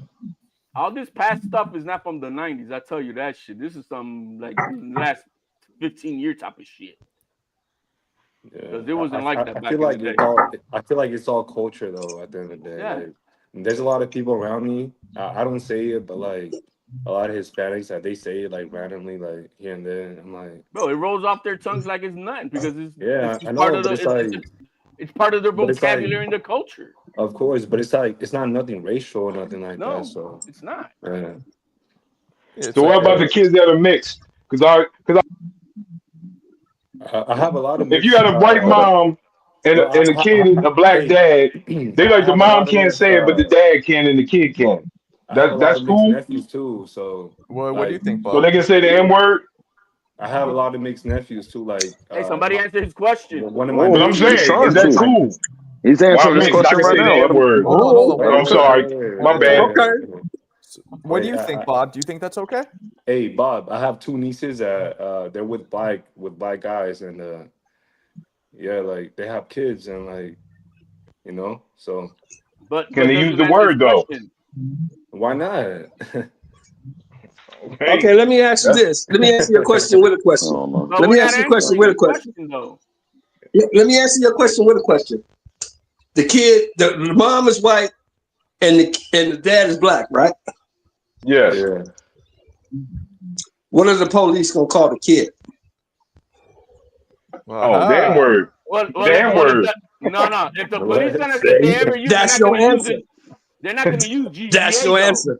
They're not using GGA. If That's the your cops coming at answer. you that way though. He's using ER. But I'm saying if the mom said something like, "And come over here" to her mixed son, are we offended? A white mom saying that to her mixed son is That's his mama. crazy. I can't say his mama what to call Hell him. no. That's his mama. Hey, I don't That's do his that mama. shit. Jersey Bob is talking about Obama. All right. No, but that would be That's his that would be mama, looked, man. that wouldn't How be you that gonna wouldn't how you gonna that tell his wouldn't be looked mama at right. what to That say to if him? somebody saw that, saw a white Nah. mother using the N word to their I didn't see that. I'm just throwing it out there. If it did happen, would we be offended, or we like, well, that's her son? Hell yeah. Probably. Because Yeah, right. mating All I with the know black is person does not make you black. It's the Rachel Dolezal shit. I ain't with it. I just stand at Listen, GGA does not that's the mean time ER. You know what's when you crazy? need to learn. That's the time when you need to learn to mind your business. That has nothing to do with you. I want to say this because I had an example that happened like that, not to me, but somebody I know. It used to be this Asian girl. She was like my mama friend, and she used to like she had a black dude. She used to say that to her kids. Say what? Like the N The word. Asian? Like See, she like was the one of Asian those, a Yeah, chigga. I knew mad Asian Say kids what in New York though? City who would use it. Like as long I told you guys 1,000 times in New York City, as long as you were from the hood back then, you could say it because it was a hood Hey, saying. Marco, fucking 6ix9ine would say like crazy. Yeah, he's from the hood and he's a fucking I what know, is he, but it's Puerto like, Rican or how come he Ecuadorian? got a He's pass Puerto and Rican like, and you know what I Because mean? he's from the hood. That's why. Back then, but he's not really back then. He's still young, I guess. I don't know how it is now, but back then, anybody from the hood, even the white kids, the white hood kids said it. Nobody really gave a fuck back then. But And that's how it is in California too. Like everybody says it, so yeah, yeah. but So you know, it's like, Hey, Not you in said my the area. Asian mama. You said the Asian mama used to call her kids the N word. That's what you said. Yeah, I think Yaya said that. that's wild. Nico Ali. Hey, look, If you seen that in that public, was you another wouldn't time. turn your head. You would just be like, "Oh, okay, cool. She's rocking out." That's Nah, another time. fuck No, that that's shit. another time. That's her kid. She spit them kids out. That's another time you need to mind your well, business. No, again, mating is not. It don't make you. It don't change your race. well, I fucked. I'm gonna tell you. I This is what fucked I this is 10,000 what I white like, bro. bitches, but Let me address that. yo, This is something I learned, bro, in my little 60 years of life. You never get in the mix between somebody and the kids. I don't care who it is. no, I didn't You say don't get tell in the nobody your mix, but parents and it kids, bro. wouldn't turn your head. You Don't do wouldn't be that. like, "What the fuck?" and think it's out of pocket. I ain't got nothing to do with that. Ain't that's got different. shit to do with me. That's somebody's kids. Ain't got shit to do with me. I don't But fuck with nobody's when kid. Because if when you she used fuck to with say my that, kid, I'm gonna tear your head off. but Amen to that. when she used to say that, it did like see that. I used to be like, "Oh, why is she saying that?" But like, I really didn't care, me personally. Elton is saying, mind your business. Exactly. I just Mind your really didn't business, care. dog. Who They would, ain't got who shit would to do say with it? you. Mind your Ryan? business. Who would say it? It was my mama friend. She was an Asian lady, but she Oh, had black and your children. mom's black, right? Yeah, my Yeah. mom mixed actually. Oh, okay. And that's the thing. My mama mixed black and Well, white. was the Asian friend like a hood chick? Yeah, I guess you could say that. I guess Definitely. Gotta be. Because But she had That's it. your answer. But that's what I'm saying. Even my mom, right? My mom is mixed, black and white. I consider her a black woman, but I have never heard her say the N word. The way you mixed. Yeah, She's my mom smart. never said it to me either. So Yo, for yo, a lady that's not black at all to say it is just crazy to me, to her kid. My mom never called me that. Your mother's a smart lady, bro. Your mother's a smart lady. damn, Word. why you think she's smart? Because she's half white? What you trying to say, Chuck? No, because she knows when to talk and she knows when not to talk. She knows what to say and she knows what not to say. That's how a woman Smart should lady. be all the time. That's how a woman should be all the time. Oh boy. Yo, my cousin has a Chinese wife, and she is hood like that. Like I don't do that. That's not my type. But yo, Y'all I agree be with waiting for her to because I say it ain't gonna because talk this yo, down. This Yo, that was Hey mad CJ, racist. so she CJ. get a pass or what? That was no, mad no, racist. she talks with a black accent, so I'm always waiting for her to say it. I'm like, Maybe today. Maybe today. But Man, y'all around here with the Rainbow Coalition around this motherfucker, huh? Hey, California is different. I would say all the cousins I have, like the cousins I have that had kids, it's all mixed. Like the Filipino, Chinese, I'm on Century Advantage, bro. Wait, hold on real quick. Mexican. I'm on Century Advantage, bro. So come on down here. It ain't like that. It ain't like that. Jamaicans use the N word a lot. The what? I don't know. Who? Jamaicans. When they get over here. Right. I don't think they do it in Yeah. Jamaica, but when they get over use here. it a lot. They don't. They use it over here. The thing is that they don't consider themselves with the same black culture of America. It's just different. They're just different. Clarissa challenged you, CJ. Explain the black accent. You know what the fuck I mean, champ. Mine is mild. Mine is mild because I spent half my childhood in the hood and half in the suburbs. But you know what the fuck I'm talking about. I agree. Come on, we all know the black accent. You don't have no accent, bro. You speak the King's English, my man. The King's English. I wouldn't say that, but. We're not. We don't get a PhD Ebonics on them. Is what we're saying. No, we don't need that, bro. We don't need that, bro. Marco, is there not such a thing as a black accent? You're not entrapping me. I don't know. I'm just asking you. Hey, you. By itself, it doesn't. What does that mean? What does that mean, though? Marco, smart man. Smart man, Marco. You're a smart guy. I like that. Yeah, but what does that mean? An accent based on a color or based on a culture? What the fuck? No, wait a minute. Wait a minute. No. The culture. You remember HLD? Hold on, HLD. Remember when we met, right? You remember when we met that first day, right? Yeah, it was our first date. I forgot. Yeah, we was yelling. We was yelling and screaming at each other. We was yelling and screaming at each other. You remember that shit, HLD? Yeah. That's weird. HLD was and the first thing I said was, "This is one of them Puerto Rican motherfuckers." I could tell from his voice. This is one of them Puerto Rican motherfuckers. I could tell just by the way he spoke. You heard how he said it too, Marco, right? And this is funny. This is funny, right? Because HLD said some slick shit. Hold on. HLD said some slick shit to me, right? And remember, HLD, my wife said, "Who the fuck is that?" That's funny. And HLD was like, whoa, who's that saying? It's my wife, man. She said, who the fuck is this motherfucker on the phone? I'm like, I got it, baby. I got it. Yeah. That's how we met. That's how me and HLD met. Long time ago. About 5 years ago, HLD? 6 years ago, man. Damn, bro. No, man, Shelton's an OG, bro. Much love and respect to him and everybody else here. That's my guy, HLD, man. We fuck with each other. That's my guy right there. He gonna keep it. If he has a perspective, he's gonna die on that hill. That's a fact. Yeah, there's something I did notice. Like, have you ever heard a black person from Boston speak like, "I'm a park the car"? They never do. Same thing, right? Yeah. I don't know why. And certain accents that white people have, regional, black people do not pick them up. I've noticed that, not just Boston, a couple places. So that goes back to what I was saying. There's no such thing as a black accent. There's a black culture accent, right? It depends on where you're from. No, more specific, Black American, because you hear them Africans come over here like, I do not know. I can't even do it. But yeah. Hey, and they don't even relate to black. They're like, bro. They actually say that they go real hard against Black Americans.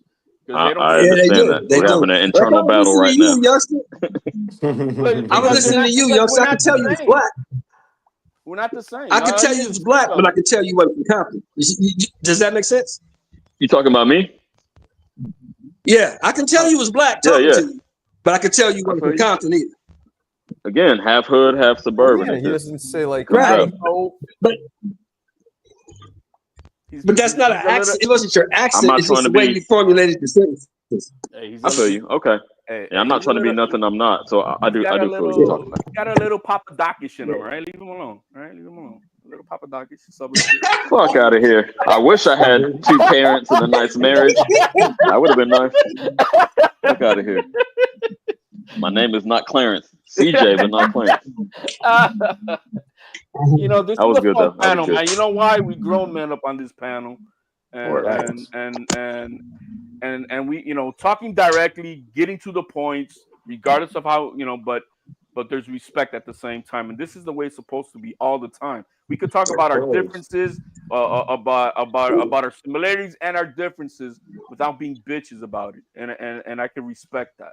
I can really respect that. That's where I came from. You respect every man, bro. You respect every man until that man gives you a reason not to respect him. You know, and we could talk about the differences and shit that is you know, without having to go in on a person to try to offend or try to, you know, fucking dig at them, right? There's no need for that. Yeah, we could talk about what the fuck, yo, man. Yeah, I'm Puerto Rican, pork chops and beans. Yeah, and you know, none of that shit offends me. You know what I mean? It just doesn't. So what you're saying is, since I don't think T.O. is the greatest boxer of all time, I can't call you a bitch ass nigga for saying it. I can't do that. That's not fair. Yo, you know what's crazy? Oh man, turn up. What's crazy? Canelo about to. That's what happens. You say anything that doesn't agree with somebody's narrative. Now you a bitch. You a punk. I'll fuck you up. Well, I'll beat your ass. I don't fuck with those channels. Yeah. Yeah, I mean, this channel, this is what I'm trying to do. Like, I'm trying to build a specific lane here. And, like, I like that we don't stick to boxing all the time. You know what I mean? I wish we had 200 people instead of 25, but fuck it. It'll build. Right. You know what I mean? Like, be patient, be diligent. This is something I've noticed. Boxing fans, I don't know if it's the same way with every other sport, but I feel like we tend to be more on the same page as each other overall. Does that make sense? Like the hardcores, the pugilists, like a weird connection. But even when we talk about shit that's not boxing, you know, you're not getting a lot of bumping heads. There's a lot of kind of similarities. I don't know. Maybe it's just because when you're a hardcore pugilist, you really dive into more than just the superficial shit. You go into more of the specifics, and so that's how we probably think about everything else in life. I tell you, let me expound on that. Yeah, we were talking about critical thinking earlier. So yeah, if you have a real good eye for this shit, you're gonna have a different mindset than the average person. Part of it, gentlemen, boxing treat us like trash. We still love it. Seriously, boxing. All of us, man, boxing treats us like trash. Honestly, you said it's an abusive relationship. It is. Look at all the pay-per-views, the fights we didn't get. I mean, it's just crazy. But we still love it. Women, but and we still keep love coming that back. Bro. Hey, all these toxic women be fucking us up, but we still go back for the pee, man. You know what I mean? Speak for yourself. Oh, I love hoes. I love not my current one. Oh, shout out. Hold on. CJ, shout out to my next ex-wife, but I had to like exercise that demon. You feel me? I had to. You gotta look at the chat, man. We got two ladies here. Come on, I'm not saying every woman is a hoe. And there's such thing as women. They hardcore. Yeah, I'm speaking to a specific type of woman. I love hoes. Yeah. They're not offended. They know what's up. Jackie know what's up. Hey, look, man. I apologize. I've been married to this girl. I've been married to this girl for 23 years, but the reason I stay is because she got a little bit of crazy, just a little bit. That's why you stay. That's why I stay. Because it's exciting. It keeps it spicy. I never know what I'm gonna get. You need that shit, bro. You know, she's proven over the years that she loves me and she has my best interest at heart. I get that part. But you never know what you're gonna say if it's gonna take her off. It's gonna make her happy. You don't know. It's exciting. It's exciting. Clarissa, we've seen the way you react when people do you wrong. So yeah, we know. I'm never gonna get on your bad side. Fuck that. That's crazy. Fuck that. Clarissa, are you toxic when we do something right? Clarissa, are you toxic when we do something right as well? Nah, I don't know about right, but we say that. He says no. Shout out Bailey in the chat. He says I will grow when it comes to women. I'm saying like my current one is not like that at all. But I had to really go through it. I had to detox from that shit. Green card? Oh wait, he didn't take it. Oh, you're right. Yeah, you talk too much. You got yourself in trouble. Bob just got checked. Say, get off the phone, motherfucker. He had to adjust. Sorry. Hoes are more addictive than hard substances, man. Jersey Bob got spoken by somebody, you know, another professional at the school. You have to leave that black accent we're talking about. You know, you have to talk proper. Oh, Jesus Christ. I don't condone this racism. Yo, HLD, are you a lighter skin Puerto Rican or darker skin Puerto Rican? I don't know, man. Sometimes. What? Elton, have you ever seen HLD? He is way too like secretive. It's something off. Right, he'll talk all the shit in the world, but he doesn't give us one. HLD he got some relationships HLD got some relationships to try to protect. That's all. What's that mean? Like amen to that. He knows some people. He knows some people in the space that we're talking about. He knows some people in some places, and some of the things he just can't put his face out there like that. Let me ask you a question: is this gets something back to that the people. you're assuming, Shelton, or he's told you this? No, this is something that I know. Oh, so you'll tell Shelton about yourself, just not about us. Okay, that's cool. I see where it's at It's something now. that I know. Yo, he made that sound like he's jealous or something. I know. I see where we're at now. HLD. He's like Berto on Johnny's like channel. Alberto, Marco, down. Right. Okay, you know I what? will That's the not, I biggest will not be insult your you guys can Alberto. give me. I will not be your Alberto, Marco. No. Okay, fine. Damn, okay.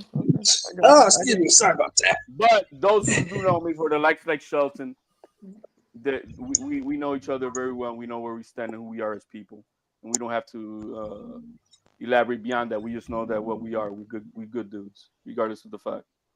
Yeah. Nah, it's that's what I like about this room, this channel. It's for the most part a lot of respect, but honesty. That's important. The best channel, Most definitely. You're the man. You do have a great channel, bro. I mean, I've never really heard anybody get out of pocket on your channel, and that's really rare in this space. It's really rare. I have. Marco wouldn't tolerate it for one, but I don't think anybody who's been on the panel on a frequent basis would want to tolerate that. It would be like it's like a democracy. Everybody would be like, "Get him out of here." No man, get the fuck out of here, bro. We're not done with that shit. Yeah, nah. I mean, gentlemen, I would say my wife is from Southwest Philly. She from the hood. She got master's degree, but the hood don't never. So I can get in trouble here. But she from the hood. She bring the hood out when she need to. Does she? That's a good balance. Wait, Bob, As we all do, brother. As we all do. Bob, did you grow up from the hood? In the hood or no? No, I grew up in the suburbs. I'm from Willowbrook, New Jersey. All these dudes, all these guys that act like they was tough. We knew they wasn't tough. But I ain't have. Bob, I grew up in the suburbs, man. Explain why you sound like Barry White then, if he was raised in the burbs. Bob, so what you saying, Bob, is you went to the hood and got sprung, huh? That's what happened? Yeah. I met her in college. I met my wife in college. You got sprung there. Yeah. I met my wife in college, but yeah. There you go. She sprung your ass out in college. Wherever the college that was, you got sprung. My man. I ain't mad at you. She ain't proper, man. I like this. Whatever she's doing, it's not proper. I like Vega went off the other night for sure. Man, my town was my town. People used to move my town from Philly and New York, and we knew they wasn't tough. And then they try to act like they was tough because they came from Philly. We be like, man, you wasn't tough in Philly. That's what for real. All these dudes that moved out of Philly and New York try to come to our town and act like they was tough. We be like, man, you wasn't tough in Philly. That's everywhere. So you ain't tough here. That's everywhere, bro. They do that all. You wasn't even coming off the porch out there in the hood, homie. You standing in the house. That's what I be saying. They were, yeah. That's what I be saying. Outside. Bob got a tough girl. He liked the bad girls. That's good. That's good. That's what you say. Hold on. That's what you say about Boots, HLD? You say Boots don't even come outside? He ain't repping, bro. He's still on the pond acting like a duck, bro. He needs to get off the pond, bro. Jesus. He might be arguably Boots, you hear that? HLD said you don't even come off the porch, big dog. You stay on the porch. No, you don't even come outside, homie. He paddling the water with his feet as a duck in the pond, bro. That's what he knows. Hey, Marco. What's up? Fight week. I know, Dillian White. We've been discussing over the past few days. Yeah, I mean, we just both. I think most of us agree that it's going to be a coming out party for Atama. That's what it's set up to be. You think so? Y'all don't think Dillian White got a shot? He's going to stop him with an uppercut late. Why is like 9? Why is it a around coming 9? out party that he beats kind of an old, arguably washed up fighter? Old? Well, it's a name. It's the biggest name so far. Isn't he old? It's the biggest and what name they so always far. say, Marco, what they always say is the heavyweights age differently. Don't tell me you never heard that? Yeah, I've heard it. Hey, real quick, guys, I just got to bail out. It's a good time for you guys for the afternoon, but maybe we'll catch you on the next one. Guys, everybody, God bless. Have a blessed rest of your day. All right, HLD. I'll catch you later, bro. Mucho gusto. All right, man. Have a good day. Yo, just to speak on Bob real quick, he had to get a hood chick because somebody got to contain that werewolf he got, you know? Bob, I'm gonna let him talk to me like that, homie. Well, we know it's all. because it's all Bob good. just you don't know what it is. A couple of times. Man, that's all good, man. Like I said, man, I let this kid say some stuff to me. I was like, man, y'all can't get to me. That's why I tell them, y'all can't get to No, me. it's not even mean spirited. You know, I'm just fucking with you, champ. Why you Oh, no, we good. Don't even worry about it. We grew up. You know, we grew up talking about each other. Jackie is wild. So a little more information about me, man. My dad lost his leg. And everybody in the neighborhood knew my dad had one leg, man. So I had all kinds of jokes about my dad. How do you lose it? If you don't How old were you? Car accident. How old were you? Oh, fuck. How old were you? Man, he lost it before I was born. So he always had one leg. But, you know, everybody in the neighborhood. 5, 6, 7, yeah. Damn, yeah, little kids are evil, bro. You know that. You know that, Parker. Little kids are evil. You know terrible. that. Bobby, you ever Little crashed kids out are over that? mean and Nah, spiteful and I mean, kids would be like, this funny. They'd be like, yo, I seen your dad getting attacked by a bunch of woodpeckers. Tell me he had a wood leg. I mean, it was all kinds of stuff. See, I told you, Marco. That's funny. I didn't expect Little that. kids, I'm sorry. 7, 8, 9-year-olds are evil, bro. Wait, They're so evil. he had a wooden leg, Bob? No, he had a prosthesis, but you know, everybody would say he had a wood leg. That was the joke. Everybody said your dad got a wood leg. Was the knee taken or below the knee? The knee wasn't taken. Well, he can. It's like he got stumped, so he got the stump and they stick it in the prosthesis. But he has his right below the knee, right below the knee. Yeah, right below the knee. So really, when So how many of them little kids did you slap, Bob? Hold on. So you can't really tell that when he walks, right? It looks normal, or no? I mean, you could sort of tell.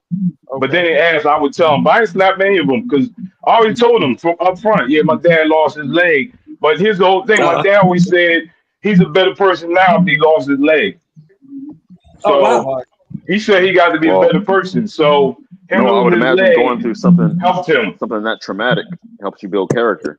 I'm gonna let you finish. Yeah, exactly. Real talk. So I never was ashamed he lost his leg because he always said that like, yo, this is what's supposed to happen. Lose my leg, help me out. So, but I always told people. But yeah, it was all good, man. It was all in fun.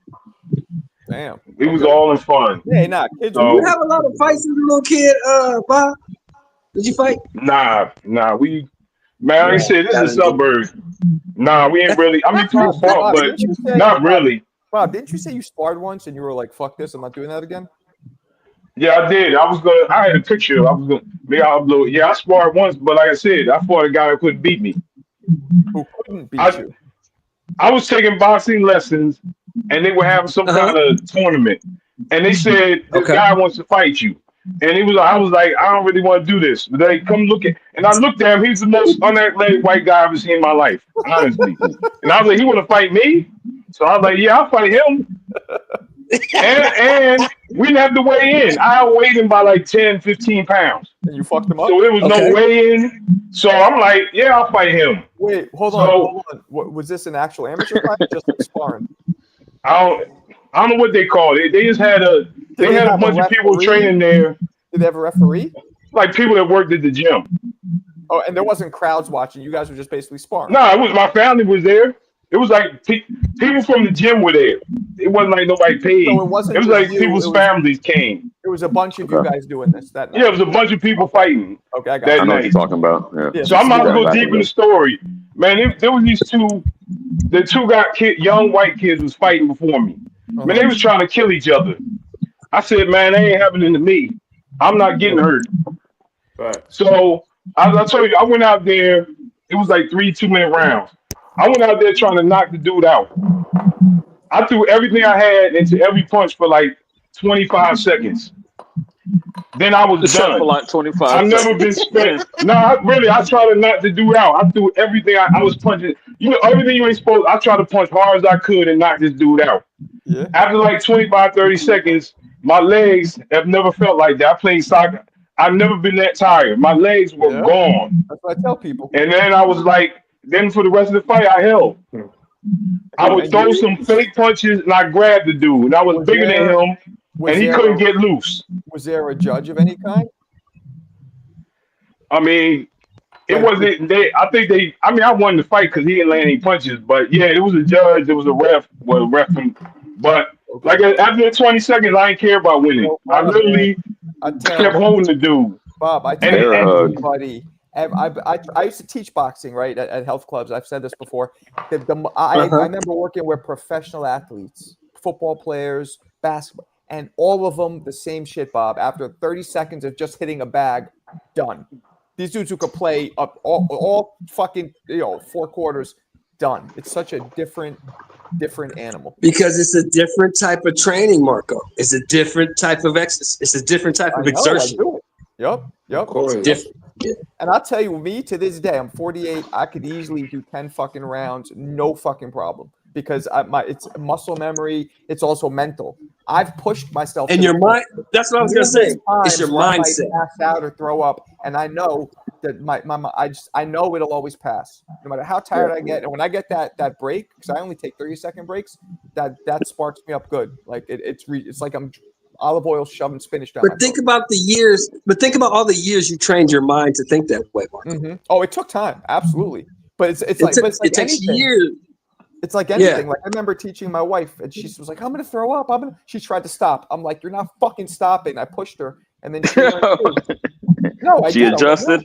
She adjusted. Thank you. We used to fake spar too. Like I would tap her. And I remember she was starting to she put her hands down and stop, and I'd start just fucking punch her like that. I didn't hear the bell. Keep going, go. But she learned. She's like, oh, like when I'm scared I'm gonna puke or pass out. I learned that no, I won't. Like because you don't know until you go through it. You know what I mean? Right. Right. So yeah, Margo. I was gonna add it. I was holding so much. The ref, I wouldn't let go. The ref was like, let go. I wouldn't let go. The ref had to come separate us. And then boom. And then you separate us. And I throw a couple punches. I grab him again. I didn't care. I was like, man, I'm getting out of this ring, and this dude ain't gonna hurt me. So that's why I was like, I'll never get in the ring again. For real, I was like, man, I'm not. I knew in the ring then. I'm like, I ain't getting back in this ring ever again. Bob, you know what that tells me? That tells me, and I'm similar. You got great survival instincts. All jokes aside, because you're like, I'm gonna survive. Yeah, for sure. Yeah, for sure. Yeah, for sure. And I was like, man, I'll never do this again. That's why I get upset.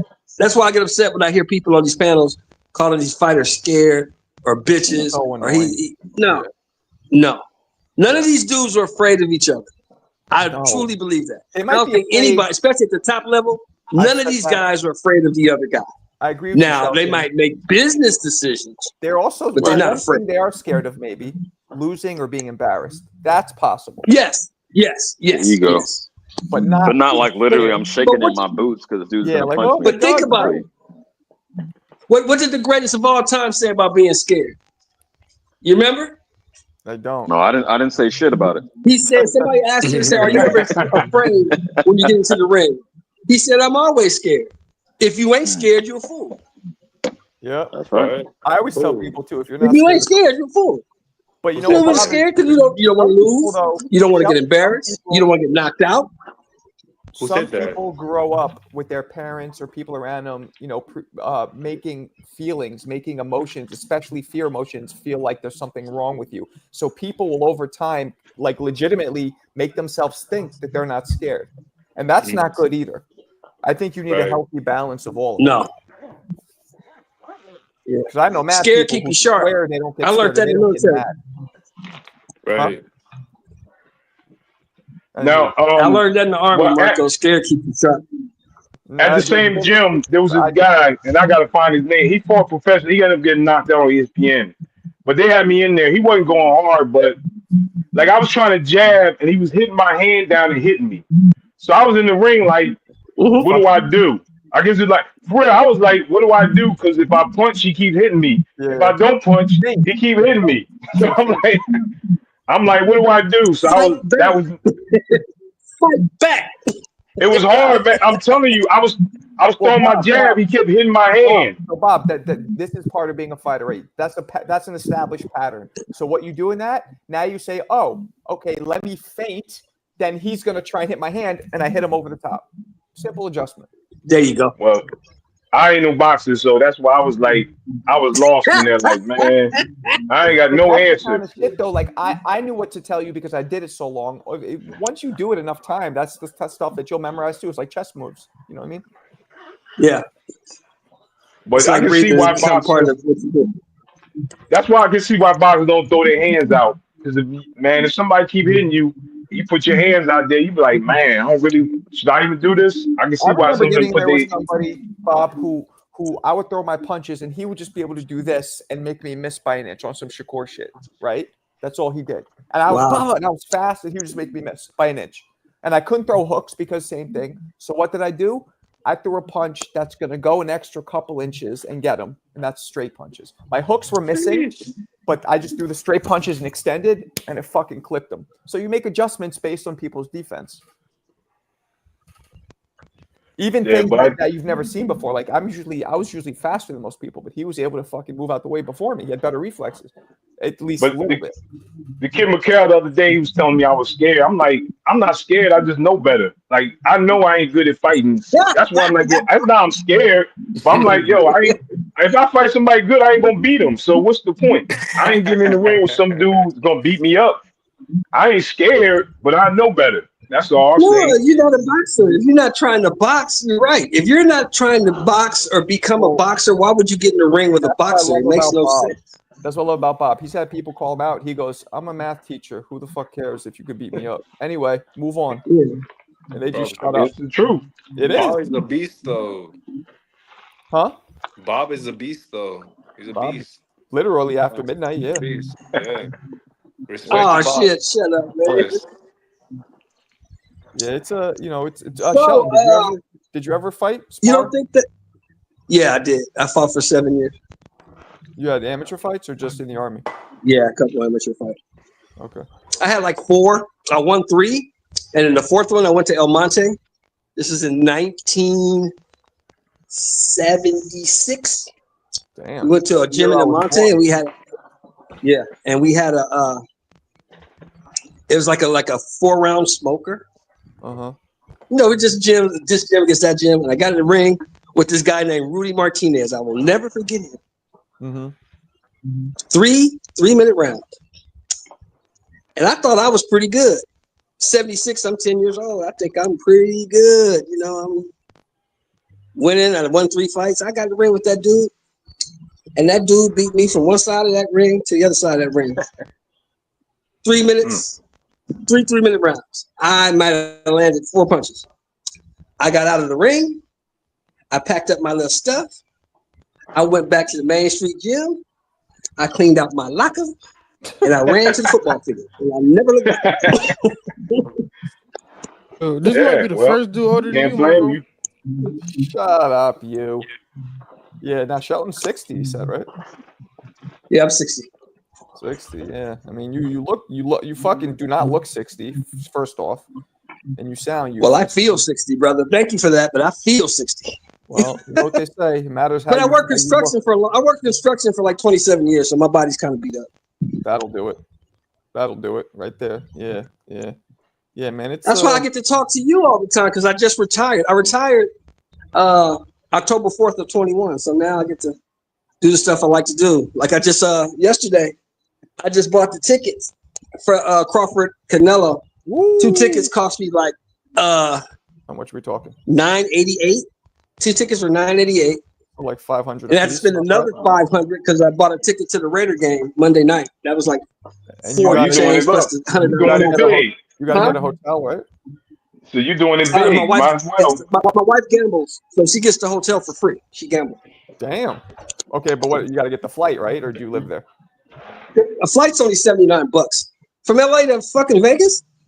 Oh, right. The flight's 35 minutes. It's 35 minutes. Right. Damn. And there's no reason to have a car.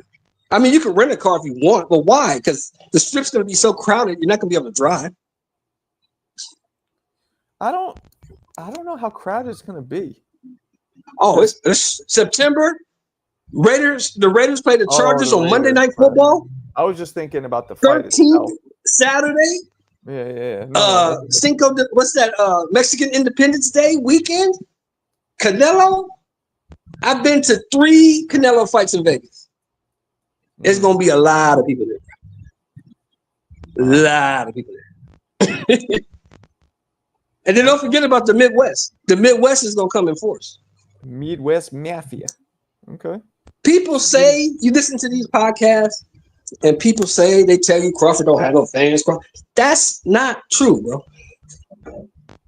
That's not true.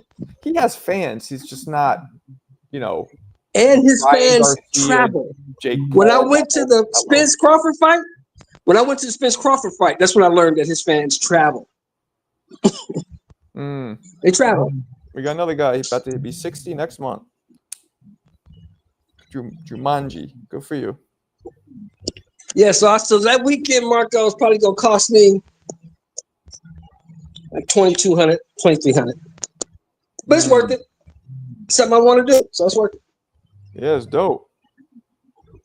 That's dope. Yeah, good for you. You retired. You were in a union, right? Yeah, I was carpenter. So you're taking care. So you're good. You got the pension, all that, right? Yeah, and I got my military pension, so I'm good. I'm pretty good. I'm squared away. I'm still squared working. away. That's what's up. I'm still working here, but yeah, you were a carpenter. That's dope. I love carpentry. Yeah, I'm about Owning to my join own the business, union. I learned a lot about carpentry because I learned how to do a lot of my own shit because you save a lot of money. Right. People for Yes, you do. Yes, you do. Hey, You do a lot of Yayan, shit. I want you to follow through on that opportunity, man. Like, stop bullshitting. What's up, Reyes? Hey, what's up, Marco? Yeah, I've been listening to you guys all morning. Hey, you I funny, wanted to give a shout out to my Raider brother Shelton. Man, bro. Yes, sir. I know you were talking Raider about Nation, buying baby. the ticket. I'm so pumped up that you're coming, man. Let's make sure we get together. I'm actually, I should be at the fight. I'm just trying to lock down the section. I don't know what section did you end up going to because I'm in the club level. It's like I think it's 135, and it's I'm in near the 335. it's on the 335. handicap I'm right section. below. I'm right below the top of the dome. I'm in 335. 335. Hey, real quick. All right. Real quick, Reyes. We'll You talking definitely Raider hook Nation? up, Shelton, when you're here. Reyes, real quick, you're talking Raider Nation. Don't forget about me. I may or may not be there for the fight, but hey, 10 seasons of season tickets in the black hole. You got to shout me out, Raider Nation. Let's go, baby. No what's shit. up, dude? All I didn't right, know bro. that. What? So I'll see you Monday night then. Monday the 15th, I'll see you then, right?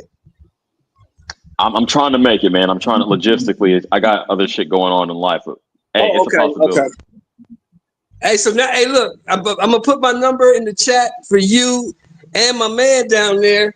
So, because if you got some tickets that you're trying to sell, but you can't go to the game, I'm your man. Yeah. So No. Like I said, it was in the black hole. I'm from the Bay, so I ain't even been to a Raiders game in Vegas yet. Unfortunately. What? Oh shit! What? Oh, you gotta go. I know. Bro, you gotta go. You gotta go. Hey, since you live in the Bay, put your thing on the chat. If you want to try to make it to this Saturday's game, I might know someone that will give you the tickets and without the fees and all that shit. It'll be They got legit. Frisco? They got Frisco this week? Yeah, they got San Francisco. That's They the got thing, Frisco. Shelton, is I'm actually like at first I was gonna watch the Italma live because I really don't want to miss it. But I got too many of my Raider podcast friends that are like, bro, come on, you gotta watch it with us. So I might have to go on a podcast to do a watch party with them. That's what's up. I just dropped my number. I just dropped my number in the chat. I mean, I hope none of y'all abuse it. I gotta trust y'all. Cool. I like hey, Italma. Hey, Scholar and the He's Gentleman, cool. my bad, dude. What was your name again? Oh, it's a CJ Rich, man. We chopped it up. That's right. CJ. You're my guy. All right, cool. I'm putting you down. Shelton, put your number down too, bro. I got you right now. CJ number is no, I'm just playing. Fuck you. Don't do that. Imagine being Hey, a yo, Raiders Marco's fan, that's streams are getting longer. I really appreciate that. Normally it's just like an hour and change, but lately That's it's been what I'm saying. going When you actually come on when you supposed to, you could. He's always tardy. I chalk it up to the kids. I don't hate on them too much for that. I don't know nothing about that life. Hey, CJ, L9, my shit's in the chat, man. Lock me in. Okay. Gotcha. Let me get this right quick.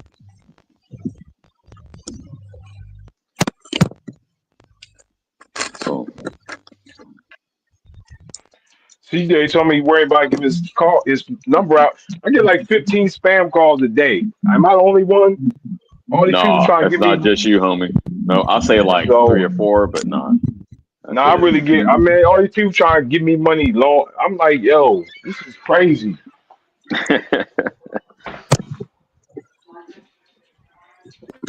Angelo, okay. I'm sorry, I shouldn't have said that out loud. No, it's all good, bro. It's all good. I'm hooking up with Shelton right now. Man, Marco, you got the Raider Nation in the chat. That's awesome. I wish I didn't hate football, but I do, unfortunately. You hate football. That's strong. You know what? Let me not say I hate it. I don't like it. I don't know shit about. I mean, I met Tom Brady, as you guys saw, and I could care less. I didn't know. All I know is he's one of the best quarterbacks ever. But like the best I hate quarterback that ever. motherfucker. He cheated us out of the Super Bowl. Yeah. Fuck I would have Tom made Brady. him fumble. Person, I would have showed him what the tuck rule is all about. He was very. Yep, buttoned up exactly. Come He on, knows man. it was a That fumble, was a bro. He fumble, knows it was bro. a fumble. That was a fumble. Yeah, he admitted it. Hate that Basically, he was motherfucker. like, Facts. Yeah, I respect him now. Don't get me wrong, Marco. I respect the dude what he's done, but I hate him. Why do you? I hate because you beat all your Kind of teams. like Patrick Mahomes. I hate that motherfucker. Can't stand him. On some bullshit. I If respect he beat him. us straight up, terrorizing the Raiders. If you want to talk, let me tell you this: if he would have beat us straight up that year, cool. But no, it was some bullshit. That's why we eternal grudge. That's hey, why I y'all hate beat him. my squad last year on some fluky shit. You hear this? Read this. What? I see it. I just seen it. I don't know about that, champ. I do my part. I don't know about that, champ. Yeah, I think the Raiders didn't y'all beat the Ravens like I don't know about that, but y'all got it. Now, Alberto is something special. Hey, how y'all think the Raiders gonna do this year? I did a prediction last night. Johnny actually pulled up on Be the all show. right. Oh, that's dope. I got us predicted at six games as our floor and 7 games as our ceiling for me. Damn, homie. I just think we're in year 0 of a year where it's a new coach again. We got way too many players. Got a good coach. You know, he is, but again, man, you can't fucking perform a miracle in the NFL in year 1, bro. Yeah, I think y'all should have drafted a quarterback. Instead of going with Geno, but that's just me. No. When you're in like a quote unquote rebuilding, not like a full rebuild, but like in that state, you want a veteran to steady the ship. And Well, then I get what you're saying, but your team is already mediocre, and so I would go all in on the rebuild. Me personally. Now, if you don't got to start from scratch, I wouldn't voluntarily do that. Yeah, no. What's going to happen with us, bro? Just so that you understand, if you're not a Raider fan, is we're going to be just like Detroit. We're going to be mid to ass this year. Next year we'll be a playoff team. The year after that we'll be a Super Bowl contender. That's what's going to happen. I like that. Let's go. I know it's not a football show, but early Super Bowl predictions. Oh, it's too early, bro. There's too many fucking injuries happening right now. It's fucking crazy. It's way too early. Yeah, I would say the Eagles will probably make it. Yeah, I was gonna say that. I got my squad this year. You guys just scared Bob off with Indy. this football talk. You got the Colts. Oh no, Okay. I mean I fuck with the Colts, but I agree with you, Mo. I ain't like the Colts since Peyton Manning left. I'm a Ravens guy. Oh shit, the Ravens. Wow. Yeah. Me and Mo finally agree. Well, we agree on a lot of things actually. I think it's our year, man. We came up short last year. Y'all gotta stop with that. Everything is gay that you don't like. UFC is gay. Wrestling is gay. Football is gay. Get the fuck out of here. Yeah, you guys got to stop. No, man. I don't agree with just that. because you don't know the sport doesn't mean anything. There's people that say that shit about our sport, I just boxing. think football's yeah. No, I'm just playing. So, Let's pivot it back. So before we lose any more fucking viewers, it's football shit. yeah, sorry, Marco. So in fact, can I just say this because CJ mentioned it? Go ahead. So this has to do with boxing. It was a huge report that happened this morning. You were in the middle of the show, so I don't know if you saw it. But the UFC signed with CBS Paramount billion, right? for fucking $7 billion, bro. Yeah, That's HLD dropped that on and us. it's they're not fucking around either. You know It's what's funny, though? completely for free, and it's the same. They're not raising prices. Paramount's not going to do some weird little package deal. Hey, you know what's funny though? What's I'll that? say this: boxing just did the same thing. We signed with Turkey Al Sheikh for $35 billion, and it's going to be all on Netflix. Well, but Marco, The only difference is I hope so. I hope that it's the same free level, because what people are worried about is when Turkey said no more pay-per-view, he also talked about a premium price, like kind of like an NFL ticket package. Fucking the UFC straight up, the president went to it and said, nope, it's going to be the same price that you pay for Paramount. We're not doing any extra nothings. This is just going to be a part of the regular package, live, and they're going to have the entire library.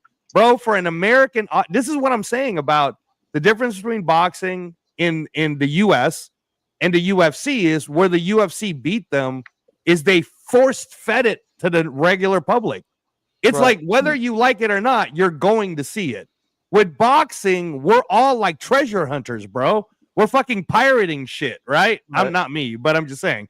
Most people are like Pirate's Life and they're treasure hunting. Where's this match? Oh, man, let me listen to Marco. Oh, I didn't know that match happened. Now I got to look back. Like, Marco, think about all the fucking promotions you do for boxing, bro. Think about that for a second, right? If it was on a regular mainstream platform, it'd be a lot easier. Your conversations, you'd have thousands of people having the conversation because thousands of people would know what you're talking about instead of only like 100, right? Or a couple of hundred. You know what I mean? So that's why the UFC is ahead. I'm talking about, again, America. And this also kills this fucking narrative that I've always heard, CJ, where they're like, well, part of it is because they don't have any American champions, that are heavyweights. The bullshit's not true in the UFC. There's literally 0 American champions from every weight class except for like one, Kayla Harrison. She just got a belt, right? That's your one UFC champion. And yet the American combat sports public who pay attention to MMA, they all know about the UFC because UFC understands the branding of the sport.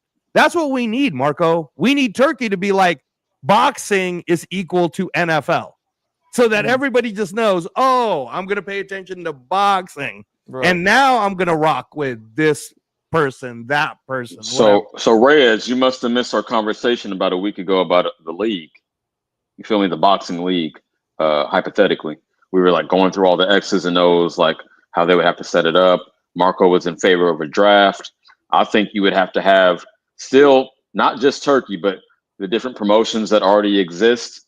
Like if you're going to get drafted, you don't just get drafted to the league generically. Like PBC has a draft pick, Top Rank, Matchroom, Queensberry. All of them have draft picks, and I like that structure. You could do that, or you could there could be a board of draftees or whatever, people who are responsible for. Well, it's too easy for someone to get blackballed if it's just one. If it's just one unified body, like a bunch of people. I guess, you know what? I guess in the beginning you're right. Maybe it would have to be the promoters and stuff to keep it even. Yeah, but eventually they're going to become all obsolete over time. Honestly, the only way something like that in a massive, impactful way, and I'm talking about it happening quickly, CJ, is if Turkey were to use Ring Magazine, which is the company that he owns anyways, and if he were to start using the Ring belt as basically the league. So he creates it and he goes where he says, if you want the Ring belt, then you have to be a part of the Ring league, which would then change the entire history and narrative of the Ring belt. Interesting. Right? That's the only way I can see that happening. Because he is the one in control. Because the way it's working right now is it's free market. Right, it's all free market. Everybody's look what happened to Michael Hunter, right? And I don't disagree with what Don King is doing in the sense that if you fucking signed a contract and Don King won a purse bid already with the WBA, this is from what I understand factually. They did a purse bid. The WBA did a purse bid for Kubrat Pulev's WBA heavyweight championship that he won last October to fight against Michael Hunter, who's the number 2 contender. Right, purse bid gets won. Contracts are signed, and then all of a sudden we hear about Michael Hunter, who probably did it individually to go fight Jarrell Miller. So I understand why Don King's doing it from a business perspective, because then if the WBA lets that shit go, then what the fuck are we like? Then why do we care about any sanctioning bodies? Because they're just fucking around. there's too much fucking fuckery, right? I was on Marco's show when people were like, well, what do you think about Manny Pacquiao being ranked number 1? Like, that's what I'm saying, is if there's going to be too much fuckery with the sanctioning bodies, Wait, they stop. start to Hold on. become obsolete. Wait. No, I feel you. What did you just say? Wait. What did you just say? Which part, Shelton? About Manny Pacquiao? The boxing league. What? Manny Pacquiao is what? Oh, yeah. He's ranked number 1 by the WBC as of the Is that latest report. insane? That's a fact. Oh my God! That's crazy. That's a fact. I thought you knew that, Shelton. I thought you knew that. Come on, man. Shelton's too busy doing dishes. What the fuck's going on? Okay, well, he fought a champion to a draw, right? He fought a champion to a draw. I'm playing devil's advocate. I'm fucking with you. Manny Pacquiao, 49-year-old Manny Pacquiao. You're putting too much sauce on. 44, but okay. 48, I thought it was 58, 46. 78, whatever. He's 46. He's old. Stop it, Shelton. You're killing me, man. He's 46. He's fucking old. Floyd are is you 48. serious? Now, okay, let's be honest. Let's just take our tinfoil hats off, and let's be honest. All right. Does anybody on this panel think that Manny Pacquiao beats or competes with Brian Norman Jr.? I think he could beat him. I'm just kidding. I'm just kidding. I wouldn't sanction that one if I'm being honest. Well, That's pretty look, tough. Manny Pacquiao that we just saw against the Japanese guy and against Barrios, because it kind of looked the same. No. Against Jin Sasaki, maybe, Marco, because of what it looked like against Barrios. You know what I'm saying? Against Jin Sasaki, I forgot maybe. who I'm talking to here. I forgot. No, come on, man. I'm being real here. I was just like, what's he talking about? I'm like, no, come on. Hey, CJ, Marco, CJ, here's a better one. Here's a better one for you. Against Jin Here's a better Sasaki, one, bro. This Pacquiao. Here's a better one for you. Here's a better one for you. Does Manny Pacquiao beat or compete with Giovanni Santillan? No, I think so. After Brian Norman beat the shit out of him, I think so. He's damaged good. Yo, I'm gonna be real. Compete, yes, but I think he would still lose. Yeah, he literally, Reyes, agree with, tell me. Yes, yeah, I agree with everybody on that. 75%, he lost 75% of his sauce. Damn. Yes. Yeah. So, no, I mean, you know what? I compare it like this, Marco, and unfortunately, boxing's not a team sport, but Tom Brady didn't look that amazing with the Buccaneers, but he had the right team to get him to the Super Bowl. I don't know what that means. Okay. Exactly. I feel you, champ. Yeah. He had the right so pieces. that's what it is Manny Pacquiao fought the weakest. Can we agree that Manny Pacquiao fought the weakest of the 147 champions? The weakest champion. Yeah. No, Everybody thought Rolly is weaker. Rolly's weaker. No, I don't know. Everybody If thought weaker, that then Barrios that was there means for the Pacquiao pickings. Rolly could be real, right? Yeah. Everybody thought that Barrios was there for the pickings because they said which is true. Barrios really don't have no pop at 47. Let me say this. Yo, And guys, he's first off, easily let me hit. say, I thought Barrios beat him. I thought Barrios should have won that fight. Yeah, I'm not saying he destroyed him because it was a really awfully boring fight, but I thought Barrios did enough. Well, let me say this, Marco. When Pacquiao was finna fight Barrios, Boots was still the champion, so he couldn't have fought Rolly for a belt. Right. He just got elevated. I was going to point that out. They asked who's the weakest of the champions now. I'm saying now. Rolly Oh, over well, that's Barrios. yeah. That's what I'm talking about. And I think Rolly's weaker. I mean, Barrios, I don't know if he's just lost some sauce or if he was just showing way too much respect for Old Man River. Did we talk about this? Did you talk about this? Because I got a different theory. Go ahead. And before you go on that, real quickly, I just want to say, go ahead. Barrios, Go ahead, bro. Barrios, like Teofimo, pussy. Y'all got it. I think that I truly believe this. Now, I truly believe it. I believe that somebody came into that locker room after those hands got wrapped. It's like, look, dude, we really ain't got no plans for you, but we got some plans for him. Make it look good. Don't do that. Don't embarrass yourself. Don't embarrass yourself. But don't hurt him either. You got plans for him. I mean, and we're going to slide you a little something I don't later. like to. After you leave here, we're going to slide you a little something for your troubles. But, yeah, we got plans for him. You can keep your I belt. don't like to lead with that narrative unless I see breadcrumbs. But I mean, you might be right. Boxing has been corrupt for decades, man. Because it's like Mario had his hands in his pockets. He wouldn't punch this guy. He was letting this guy ref the fight. He wouldn't punch this guy. I'm like, what are you doing? Well, let's You say heard power Bob is the last Santos thing in to the go. corner Maybe saying- he was just afraid to get hit back. Devil's advocate. You heard Bob Santos in his corner saying, "Stop letting him ref the fight." Stop letting him ref He's the fight. telling Barrios when the blows are low. He's telling Barrios, "You hit me behind the head." Come on, man. Man, you sound frustrated with it. Yeah, because I just can't. I'm 60, bro. I know at 60, I can't do what I could do when I was 40 or when I was 35. Don't say that. I'm gonna still be doing my shit. No, physically I can't. Physically I I'm just can't. fucking I with know I you. can't. Yeah, I feel you. I feel you. So you gonna tell me this guy been pretty kind of active in the gym training. He's 29 years old, and you gonna let a 46-year-old dude get off the couch after 4 years? And come on, man, that's hard for me to believe, bro. It's hard for me to believe that. I understand where you're coming from. I'm not saying anything. I'm saying it's hard for me to believe. I'm not telling I'm you not what to saying. believe. I'm just saying. Yeah. No. Yeah, I'm not telling you what to believe. But I'm saying for me, it's hard for me to believe that. Because I know when I was 29 years old, an old motherfucker couldn't do nothing better than me. Nothing. Or. Yeah, I was really getting in at 29. If you don't know, I'm 41 now, so I'm in the middle. But I hear what you're talking about. One belt per division makes it all time more special, of course. Absolutely. The one Shane, argument that's correct. against, the one argument, Shane, against one belt, and again, man, I'm just throwing this out perspective, so don't go attacking me when I say this, Chad.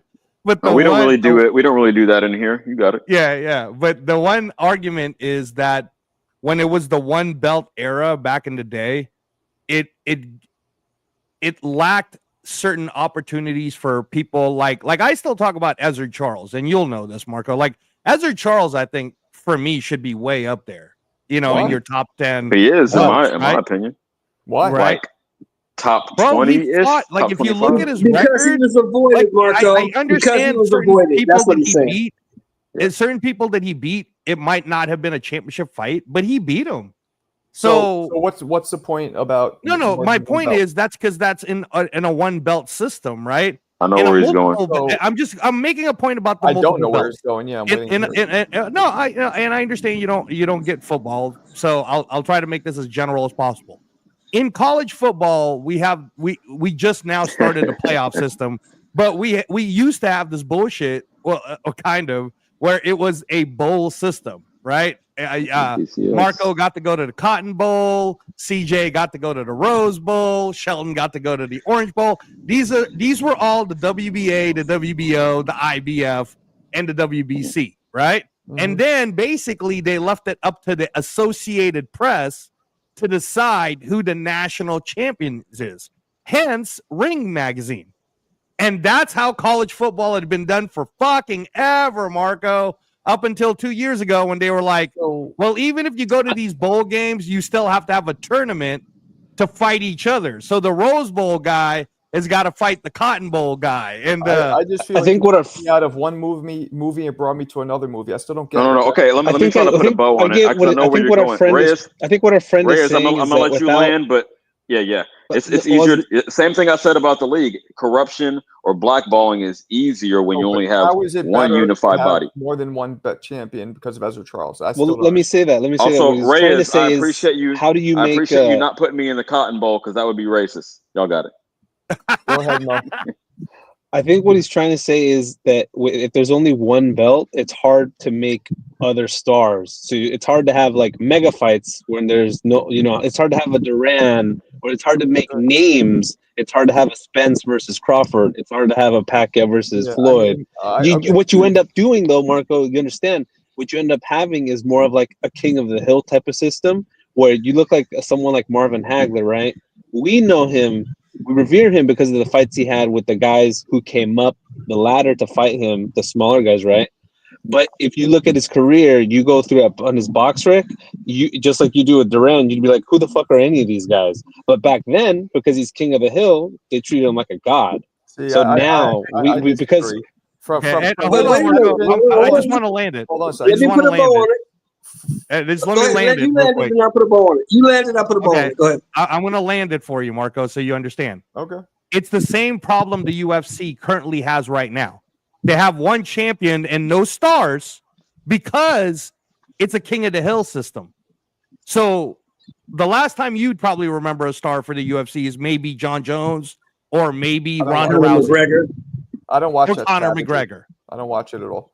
Okay. I But know, what I we're know try- who the guys are. I know McGregor, Yeah. but I don't watch Yeah, it. but go ahead, Shelton. Go ahead. Well, I want I was to. gonna say that's why when you had the one belt, you also had the USBA and the NABF. That was not looked at as anything. Though. These guys to fight coming up, and you become an NABF champion or a USBA champion. So that guy gets the shot at the champ. All right, You so got let to me- fight your way to let me that. back this up. So And then once you fight your way to that, then you get a shot. the USBA and NABF came later, and nobody ever looked at that shit as legit back then. I'm talking about since the inception of the Marcus of Queensberry rules, right? Up until 1970s, there was one belt only, and it was the most popular fucking sport on the planet. They made the most money. They drew the most crowds than any other sport in the world, and the fights were huge, and the fighters who weren't champions and contenders were absolutely well known and well paid. I don't believe that shit. Because you had other sports. Listen, Marco, you're forgetting something. Brothers only been playing baseball since 47. Right. Brothers only been in the NFL since 48. Right. So the only place where brothers only really been in the NBA since 1950. Okay. So the only place you had an even playing field was boxing, where anybody could come up and become famous and make money and fight, because the other places had you locked down. So nobody really gave those sports legitimacy, because people were still saying what we're saying now, that all the best guys ain't even playing in those leagues. So you're saying boxing was only popular because the other sports weren't big? Exactly. No. Once the other sports became big, boxing took a shit, number one. And number two, once they took boxing off of national television, off of free TV, boxing took a nosedive. Okay, I'll agree with the latter disagree point. with that. Yes. Boxing is sports. People have different proclivities, different likings, different propensities to like different sports. I don't think some people love boxing, some people hate it.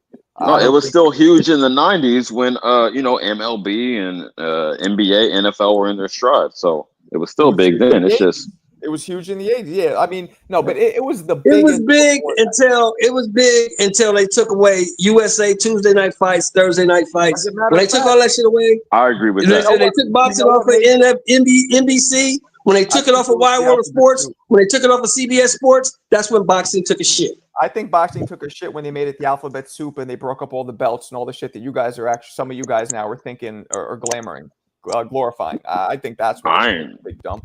I ain't glorifying shit. I'm just saying we're gonna need a transition phase. You just don't go from all these sanctioning bodies to one. You feel me? Theoretically, we have 5. If you count the ring, it's its own. It's going to be a we have phase. 5, so Absolutely. it's going to be a transition, man. It's going to be definitely transition. It can happen. And my point is this: you guys have points, but the shit worked the best it's ever worked with that model. And so, Well, in the 70s with the one. no, Okay. but I mean, before the 70s, 20s, 30s, 40s, 50s, Sure. all that. You know what I mean? Okay. So, I don't know. I think it, and more importantly, the sport will be run cleaner. I don't mean PEDs, but cleaner, under more guidelines. It will just, and the fighters will come off better. Obviously, only the ones who were drafted, so to speak. Not, it's not going to be able to help every single fighter, but we're not going to be sitting here talking about Tank took a knee. How's that not a knockdown? Or, Barroso had his fight stop as he's in the middle of landing a combination on Rolly, yet they stopped. Like, we're not going to be having these conversations. Well, peep game. Hey, you have me second guessing myself every time I use one of my quote unquote catchphrases. That's just how I talk. But peep game, real quick. I think we could benefit like the UFC. We talk about MMA, right? Someone brought that up earlier. The UFC is the brand name, right? But you still have PFL, Strike Force. They might have bought. But my point is, you have like lower level leagues. I don't want to see. My point is, I don't want to see anyone get blackballed. Like if you don't get drafted, then you just ain't shit. So I'd rather see like a minor league, like a developmental system. We were talking about with WWE earlier. I just don't want to see anyone get left out. That's my main concern with one body. Yeah, and let's be honest with ourselves. If there was one league system like Marco's talking about, guys like Shakur would 100% be blackballed, and he would probably never see a title shot in his entire career because his style is boring. Yes. And if you think, if Marco, come on, you know that. If you think, dude, if you think boxing fans are brutal about, oh, this is boring and all this and that, UFC fans are even worse about that. And if they bring that same type of management to boxing, that's what it's going to be. Well, Promise. here's the problem. I don't follow UFC, right? But you guys, it seems like, are really comparing this just because Dana White's involved, like it's going to be just like UFC. And I'm not sure that's the case. As a matter of fact, I don't think that's going to be the case. I think Dana White is there to basically show Turkey how to run a league because he's never done it. Turkey's already implemented his structure. His structure is pay them well, make the best fights, no ducking. I don't think it's going to get. But you guys could be right though. You could. I'm not even saying that. Hold on. I'm not saying even. Damn it. Damn. Dogs wild. Well, what I will say is I think there's a place for all of these sanctioning bodies. It's just a matter of wrangling them all together. Like no one would have an issue if it wasn't like if every February we had the AFC play the NFC or what, you know what I'm saying, or to go along with the sports metaphor. Like nobody would care if it would just be like, okay, every October we're gonna meet in Riyadh and we're gonna have a box off. And then we're going to have the WBA fight the WBC, the IBF and the WBO, and so on and so forth. Mm-hmm. It's just a matter of having the infrastructure to make that happen. Okay. And the only person who seems to be able to do that is Turkey. So I don't think those sanctioning bodies are going to go away anytime soon at all. Okay. I mean, hey, real quick, Marco, just real fast. Breaking news 6 minutes ago. This is legit. Jaron Enos versus Lima, October 11th in Philadelphia, Wells Fargo Center. Jaron Enos versus Lima. Uisma Lima. He's the number 10 on BoxRec for welterweight. He's an Angolese fighter. He has the IBO junior middleweight title. Angolese. Is that Angola? Yes. Where's Angola, Mo? Quick. I'm going to take a walk and say East Africa. Yeah, I don't know either. But I was like, if you know this, I think Africa sounds about right. Angola, let's look it up. Angola. Yeah, goddamn it! I hate that I was on mute. Yep. I could have told y'all that. Yes, Angola is in East Africa. I don't know East, but yeah, Africa for sure. Yep, East. Yeah, right on the coast. Right near near the Ivory Coast, probably. Nambia. No, right on top of Nambia. Wait, it is the Ivory Coast. Where's the Ivory Coast at? Ivory Coast should be right there. The Congo. Where the fuck's the Ivory Coast? That little like hook, I think, is the Ivory Coast, like on the east side. The little, you know what I'm talking about, geography wise. Like you look I'm at looking at the map right now, and it should say Ivory Coast, but I don't see it because it's its own country. You guys ever been to Africa? I have not. No. I haven't. I thought the Ivory Coast was on the west of Africa. Oh, you know what? You might be right. What? Ivory Coast. Oh, they call it something else. They call it Cote d'Ivoire. It is. Let's see. Yeah, you're right. It is on the south, or sort of. It's south of Senegal. Okay. All right. South of Senegal. Yeah. I'm really satisfied with that matchup. I think that's going to be a really good fight. I'd much rather see him fight a full-fledged junior middleweight than bring up a welterweight. Yeah, I agree. Oh, so Lima is at 147. I'm not too familiar with Lima, to be honest, but okay. Hey, CJ, you could check out his tape. Actually, his second to most previous fight is on YouTube. In fact, I'll send it to you, bro. Looking at him but he's strong. He's 70, like super strong, and just like Mo is saying, it's a good 154 test for him. 71% knockout ratio. He's got only 14 fights, 10 knockouts, only one loss to Aaron McKenna. Never heard of him. And he's probably making the biggest I'll payday of send his you that life. fight also. I'll send you that fight, CJ. Because I watched that. Aaron Aaron McKenna. I appreciate it. Aaron McKenna from the UK, bro. Aaron He's McKenna. still undefeated. And Yeah, McKenna, Aaron McKenna. You haven't seen Aaron McKenna fight, Marco? he's from He fought this Ireland. year. He's Irish. But, Yeah. Well, no, I that's a never part seen of the UK, isn't it? It is. Or Wait, am I didn't right? our British Yeah. friend mention his Ireland. name yesterday? Didn't he? I think so. Yeah, he did. He mentioned Aaron McKenna. Yeah, CJ, I'll send you both of those fights. I'll send you the Aaron McKenna, and then I'll send you when Uismi Lima won the WBO or the IBO. Sorry, I'll send you that one too. So that way you can see both. Though. All right, salute. I'm a Pete. Yeah, thank you. Let me see. There's a TikTok video here I'm gonna watch. So Duran's fighting him. So that's his tune-up, so to speak. Right? Because that's definitely a tune-up type fight. Like, why is Duran Ennis with 35 fights fighting this guy with only 15? I wanted to He wants speak to on make a that. Yes, payday. he's trying to get acclimated to the weight class. He openly stated that he's looking for a tune-up or two, which 2 is out of pocket to me. But okay, I mean, cool. I guess I'm not too mad at it. I'm going to check out the Lima footage and form my opinion then. Yeah, I'm looking at it right now. I mean, we could. Let me see. I might be able to play this. Yeah, I'm gonna play this.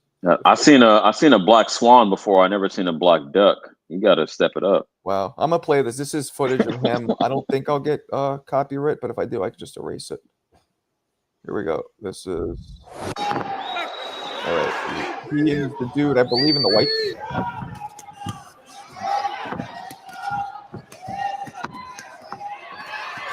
He's in the white trunks.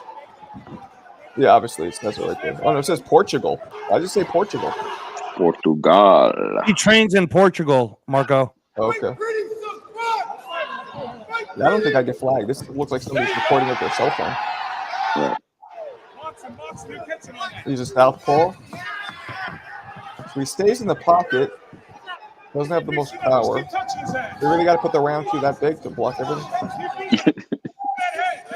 The guy he's fighting has punches like my daughter. Damn, homie.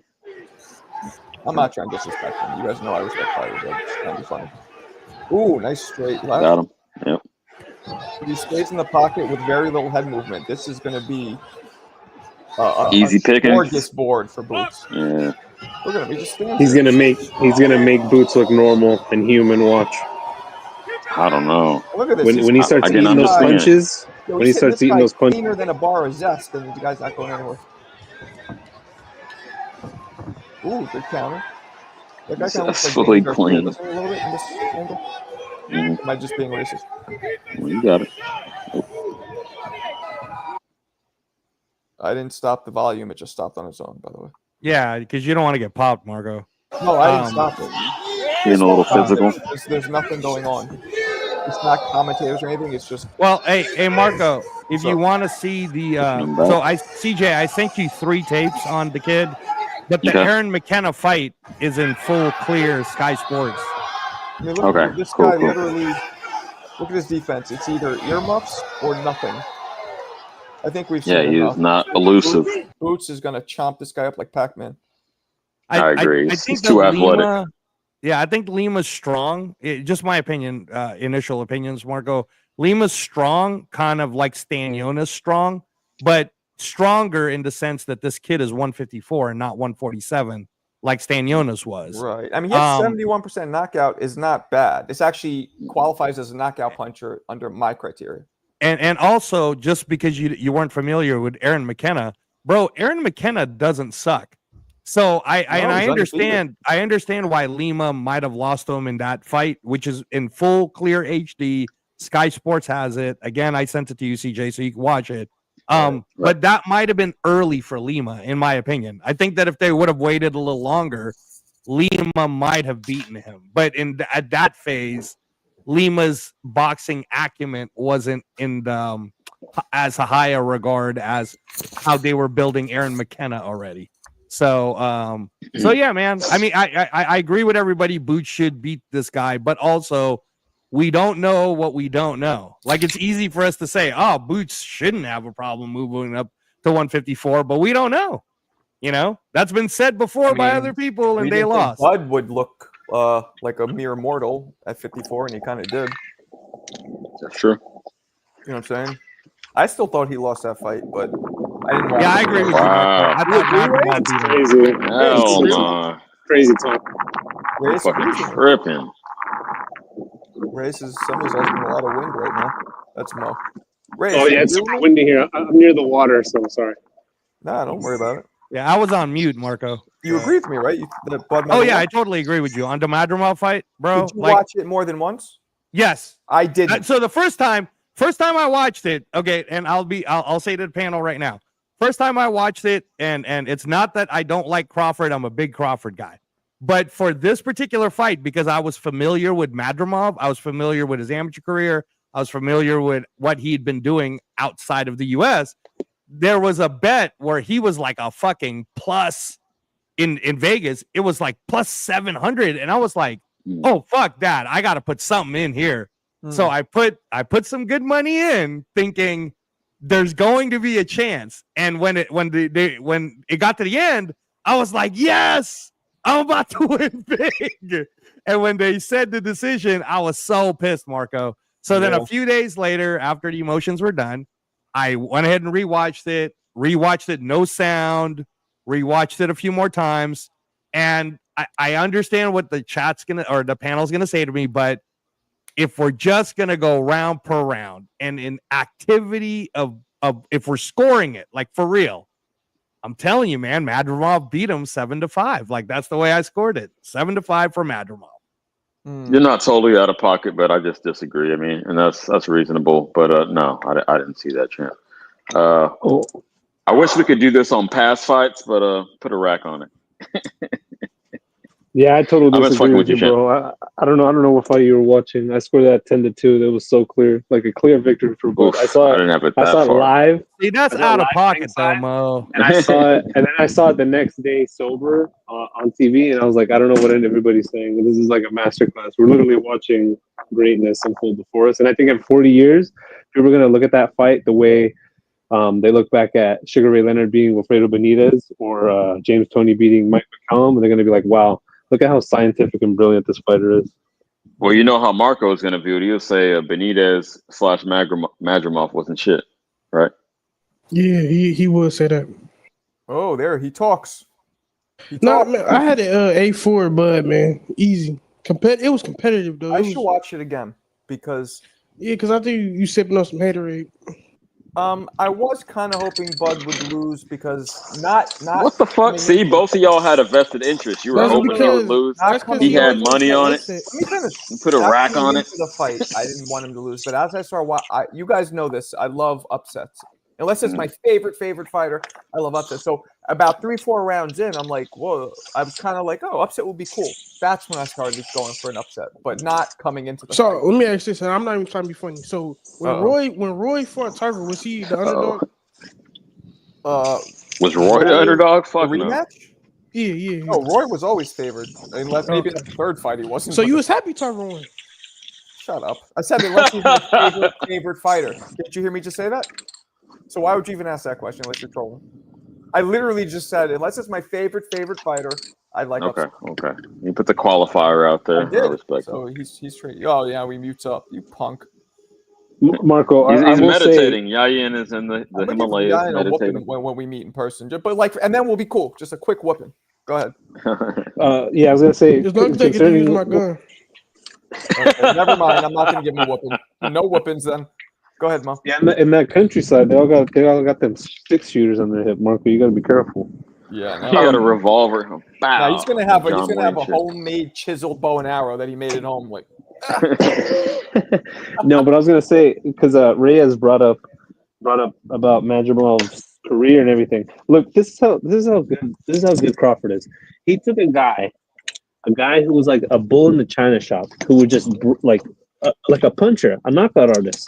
He'd rush guys, bum rush them, throw away all technique, just on pure athleticism, toughness, and punching power. And he'd go out there and he'd bulldoze these guys. And all of a sudden, guess what? Guess what? Bud Crawford is so good. This dude had so much respect for him that he turned from brawler, puncher, raging bull, he turned into a counter puncher, bro. Like, are you kidding me?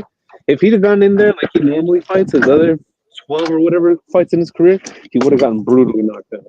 So that just shows you how much respect him and I forget who his coach was, how much respect they had for Bud in that fight. And to be honest, if they didn't have if they didn't have that amount of respect, they would have gotten knocked the fuck out.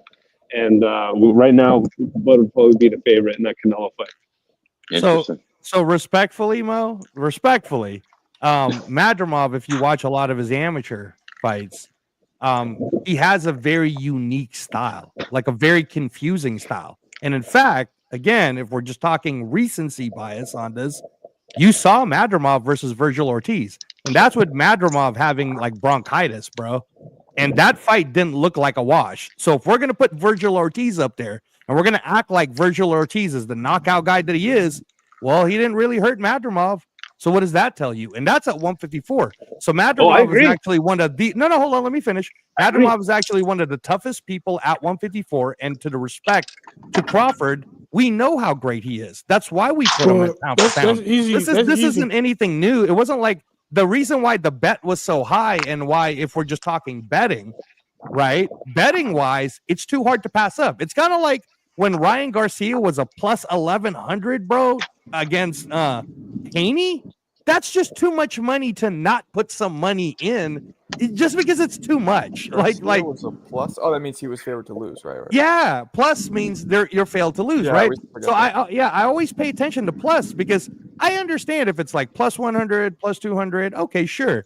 You start going above plus 400, man. It's almost like, well, what if some bullshit happens, like in Timothy Bradley versus Manny Pacquiao, for example, right? Like, so we picking fights off better odds. I don't. No, he's just saying, like, given the odds, it's what if. You've been in Vegas too long, Reyes. So shout out to you. I'll put a rack on any time. But no, I understand what you're saying. It's very tempting. Like, yeah, I think that the odds should have been closer in the Garcia Haney fight. Even I'll say that. So yeah, I get it. Let me say this, Reyes. Tamaka. So that means I'm correct. By the way, guys, you put some bread on it. Yeah, I was right on it. I speak Tagalog, so I was taking a stab at it, but you said you grew up there, so you have to speak. Yo, I actually went to a Filipino church as a child, which is random, but weird. Yeah, really weird. Oh, that's awesome, bro. I bet they treated you like family, huh? Oh, most definitely. Yeah. You got fed a lot. I'll tell you that. Oh, yo, the potlucks were off the chain. All that lumpia and adobo. Yeah. Okay. Anyway. And CJ. Yeah, Marco, Filipinos won't let you leave the table, man. They'll just keep feeding you. Yo, Reyes, I grew up in New York around Matt. A lot of my friends I've been to Filipino fucking gatherings. I'm not even trying to be funny. You've never seen so many people in one house or one apartment. Like, they got families deep. Like, no, for real. Like, crazy lad. And it's real family oriented. Nah, it's cool. A lot of love, a lot of food. Yeah. No, lot of love, lot of religion, CJ. So that's you'll always feel loved in the Filipino household. Yes, Sirski. Let me get back to my point. I was trying to address that you put money on Ryan, right? So let me ask you this: did it pay out initially, and then they like reversed the transaction, or what happened with the no contest? No, so they cannot on anything like a Roach, Lamont Roach versus Tank or any of that. They can't. Once you put into bet, whatever it is that night is what the payout is. It's not like fantasy football where there's a retraction on your points, bro. You get your money. Yeah, I used to bet on baseball and football, but never on boxing. Not on, like through a online betting service. I'll give you another tip too, bro. So they'll give you your money back because I put money down on Pacquiao. They gave me the money back because it was a draw.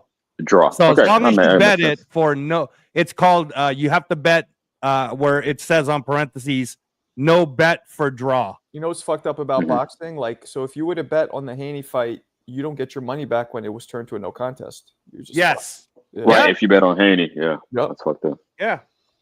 Which is crazy. But I'll tell you this too, though, Marco. I mean, the people who did bet on Haney, there was a good number of them. That's why. So the way betting works is odds makers in Vegas will put the initial thought. Like, they're going to say, Marco is going to be our 3-1 underdog. So we're going to start the betting at plus 300. And then when people start to bet, if they bet heavy against Marco, the plus 300 gets closer to even money. They'll if move they the bet line heavy for Marco to win, the plus 300 keeps growing. So that's why I was shocked, bro. I was shocked that it was at plus 11 because I was like, what the fuck is going on? Yeah. This is crazy.